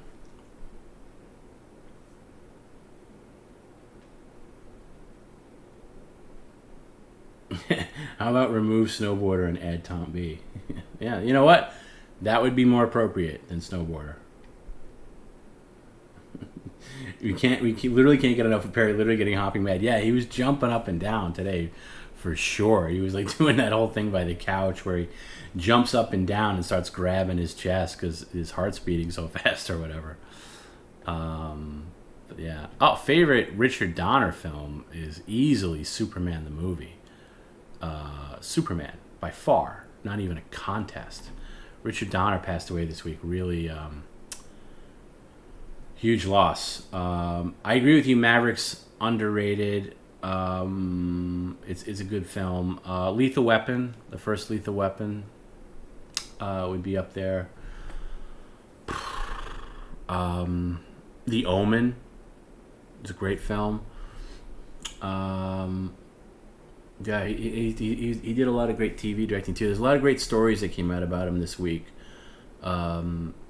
Richard Donner, the director, he directed The Goonies, and The Goonies is a film that I really enjoyed as a kid, but I don't necessarily enjoy it as an adult, but I appreciate it from when I was a kid. And there was a great story that the guy who played Chunk in The Goonies, I forget his name, I forget the actor's name, but he stayed in touch with Donner, through his teen years and everything, and even after his acting career dried up, he worked for Donner, as an assistant or AD, or not an assistant director, but somebody on the set. And one day he asked Richard Donner for a recommendation for college, and he wrote this letter, and he said, "Okay, well, give me the beats of what you want me to say." And he wrote this letter about how, I think his name is Jeff Cohn or something like that, off the top of my head. But anyway, so he wrote this stuff at how, he didn't have a father, and his father left at an early age, and, he had some hardships, and, college really means a lot to him because, he'd be, the first in his family. And Richard Donner, who, really just directed him in that one movie, called him up, and he said, he's like, "Listen, he's like, I'm going to write you the letter, but I'm also going to pay for your full college tuition. I talked to my wife about it, and we would be honored to, pay for your full college tuition." What fucking director is going to do that? And there's endless stories like that came out this week just from people that shared personal stories about Richard Donner. What a tremendous human being he was. And I actually know somebody who was his assistant in the mid 2000s who just gave me tons of stories like that. Just what an amazing guy. Yeah, and he did one of the best Twilight Zones, Terror at 20,000 Feet with Shatner. What a great guy. Yeah, we were, Robert. Yeah, we were just talking about we were talking about Richard Donner recently. I didn't know how old he was. He was older than I thought. Even Gene Hackman, who's been retired for a long time, came out and gave a nice little piece about him in the Hollywood Reporter this week. So. Yeah, that's a big loss. But he directed a lot of famous, apart from the Twilight Zone, he was a big TV director back in the day. And actually, if you're interested in Richard Donner at all, he did a really good interview with on Gilbert Gottfried's podcast about 2 years ago. Really funny, really in depth. And Gilbert actually asked him about work with Marlon Brando and if Brando actually had sex with Richard Pryor, which he had fun with. So, total good sport all around. What do I think of Captain Ron? Captain Ron's it's a great Kurt Russell. It's a great Kurt Russell movie. It's fun. It's a lot of fun. I won't say it's underrated because I think it's rated pretty well. It's a good. It's a good movie. It's entertaining. I'm a sucker for Kurt Russell. I like that movie. What's that movie with Kurt Russell? Why can't I think of the name of it? I'm usually better at this, but it's late. What's the movie with Kurt Russell with J.T. Walsh where his wife gets kidnapped by the truckers, and he has to like find her. Is it like it's got a single word to it? Like, I can't think of the name of it. It'll come to me in a second. Or one of you guys will give it to me. Did I watch the Donner cut of Superman 2? Yeah, and it sucks, unfortunately, because I had known about the behind the scenes shit with Superman 2 for a long time, like probably starting in the 90s, like when I really found out like how Donner was like unceremoniously fired from because they were shooting Superman 1 and 2 at the same time, and then they stopped filming Superman 2 stuff to finish the first movie in time to get into theaters, and then they were going to take a little break and resume filming Superman 2, but he had a falling out with the producers and they got somebody else. Anyway, Breakdown, thank you. Yes, Breakdown. Fucking great movie. The theatrical cut of Superman 2 is better, and I'll tell you where it's better is I kind of like the Brando scenes in Superman 2, but only the scenes where Brando's talking to Lex Luthor. And there's a scene where Lex Luthor and Miss Tessmacher are going to the Fortress of Solitude, and they start playing with the crystals, and they see projections of... In the theatrical, it's projections of regular Kryptonians, which doesn't make sense. Like, why would they record anything for Kal-El? But in the Donner cut, it's Jor-El giving the history of the three villains, which I think is the only thing worthwhile in the Donner cut that if I was ever to make a hybrid cut, I would use.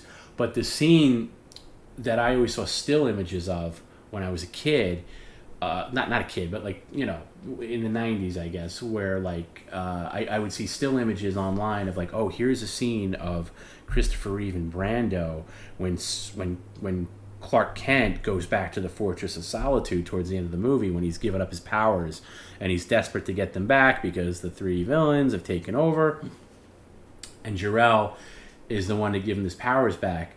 But the way it is in the Donner cut, Christopher Reeve, just his performance isn't that great, and it's a little hokey and it's a little cringe. And in the theatrical version, which is shot much later, of course, I think Christopher Reeve nails it perfectly, and I think it plays better without Brando in the scene, actually, which I never thought would be possible. But anyway, that's my long answer about what I think of the Donner cut. And also the ending is atrocious, where Superman turns back time again. Like, is that his answer to everything? Superman's going to turn... Because if you have Superman, the movie, the first movie, and at the end, Superman flies around the world backwards and turns back time, which is a little hokey as it is, and it's got a lot of plot holes, but then he does it again in Superman 2, and in that one, the inconsistencies are insane. Like, how are you turning back all this stuff? And then all of a sudden they just end back up in the Phantom Zone. It's ridiculous. And then why even do any more movies? Well, anything that happens to Superman, you can just turn back time. And that's his answer to everything. It works once. You can't do it twice. So I think Donner himself was so burned by that experience that he refused to use any inch of footage that he didn't have to from the theatrical cut. To its detriment. It just doesn't work. And also they have that awful scene in there where it's literally like a test screen, an early test screen footage that they use where Lois Lane fires a gun at Superman to find out he's really Superman. And the way it's done in the actual movie is better. So that's what I think about the Donner cut. But Superman 2 is not as good as Superman, the original movie, which is by far, as far as I'm concerned, the de facto superhero film. Nothing comes close to it. Is Kurt Russell really on an episode of Gilligan's Island? Yeah, I know I saw him on an episode of The Fugitive. I don't know if you guys ever see the original Fugitive show. It doesn't really stream anywhere, but it's one of the best shows ever made. Where he plays... It's like if you ever saw the Fugitive movie, there is Lieutenant Gerard that's hunting, Richard Kimball, who's a guy who was falsely accused of murdering his wife, and he's on the run every week. Anyway, Kurt Russell plays Lieutenant Gerard's son, and there's one episode where Richard Kimball is on the run, and he steals a car but it's a police car and Gerard's son's in the back seat, and he bonds with Kurt Russell, little Kurt Russell, who's Lieutenant Gerard's son. It's one of the best episodes. It's great piece of TV. If you ever want to see a really good classic show, it's I don't know where you find it. You got to probably buy it on fucking DVD or something like that, which I know sounds archaic, but it's worth it.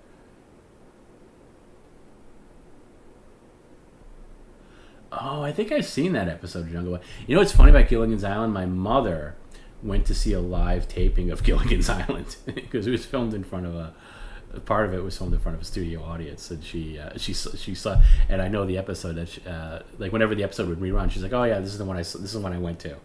It's the one where that bird watcher guy ends up on the island, looking for rare birds. She like tell me all this, like she like met the cast afterwards, which I was always supremely jealous of. Like it's such a cool, like stupid, like thing to do in like the mid to late '60s in Hollywood. Like you're on a trip and you get to go see a taping of Gilligan's Island. Anyway, that's enough for me.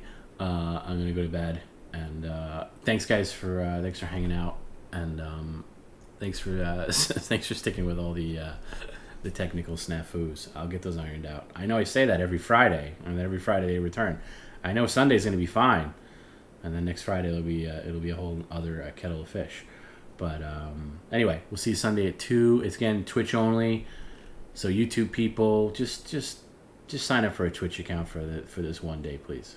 It would be great, and we'll see you then. Bye, guys.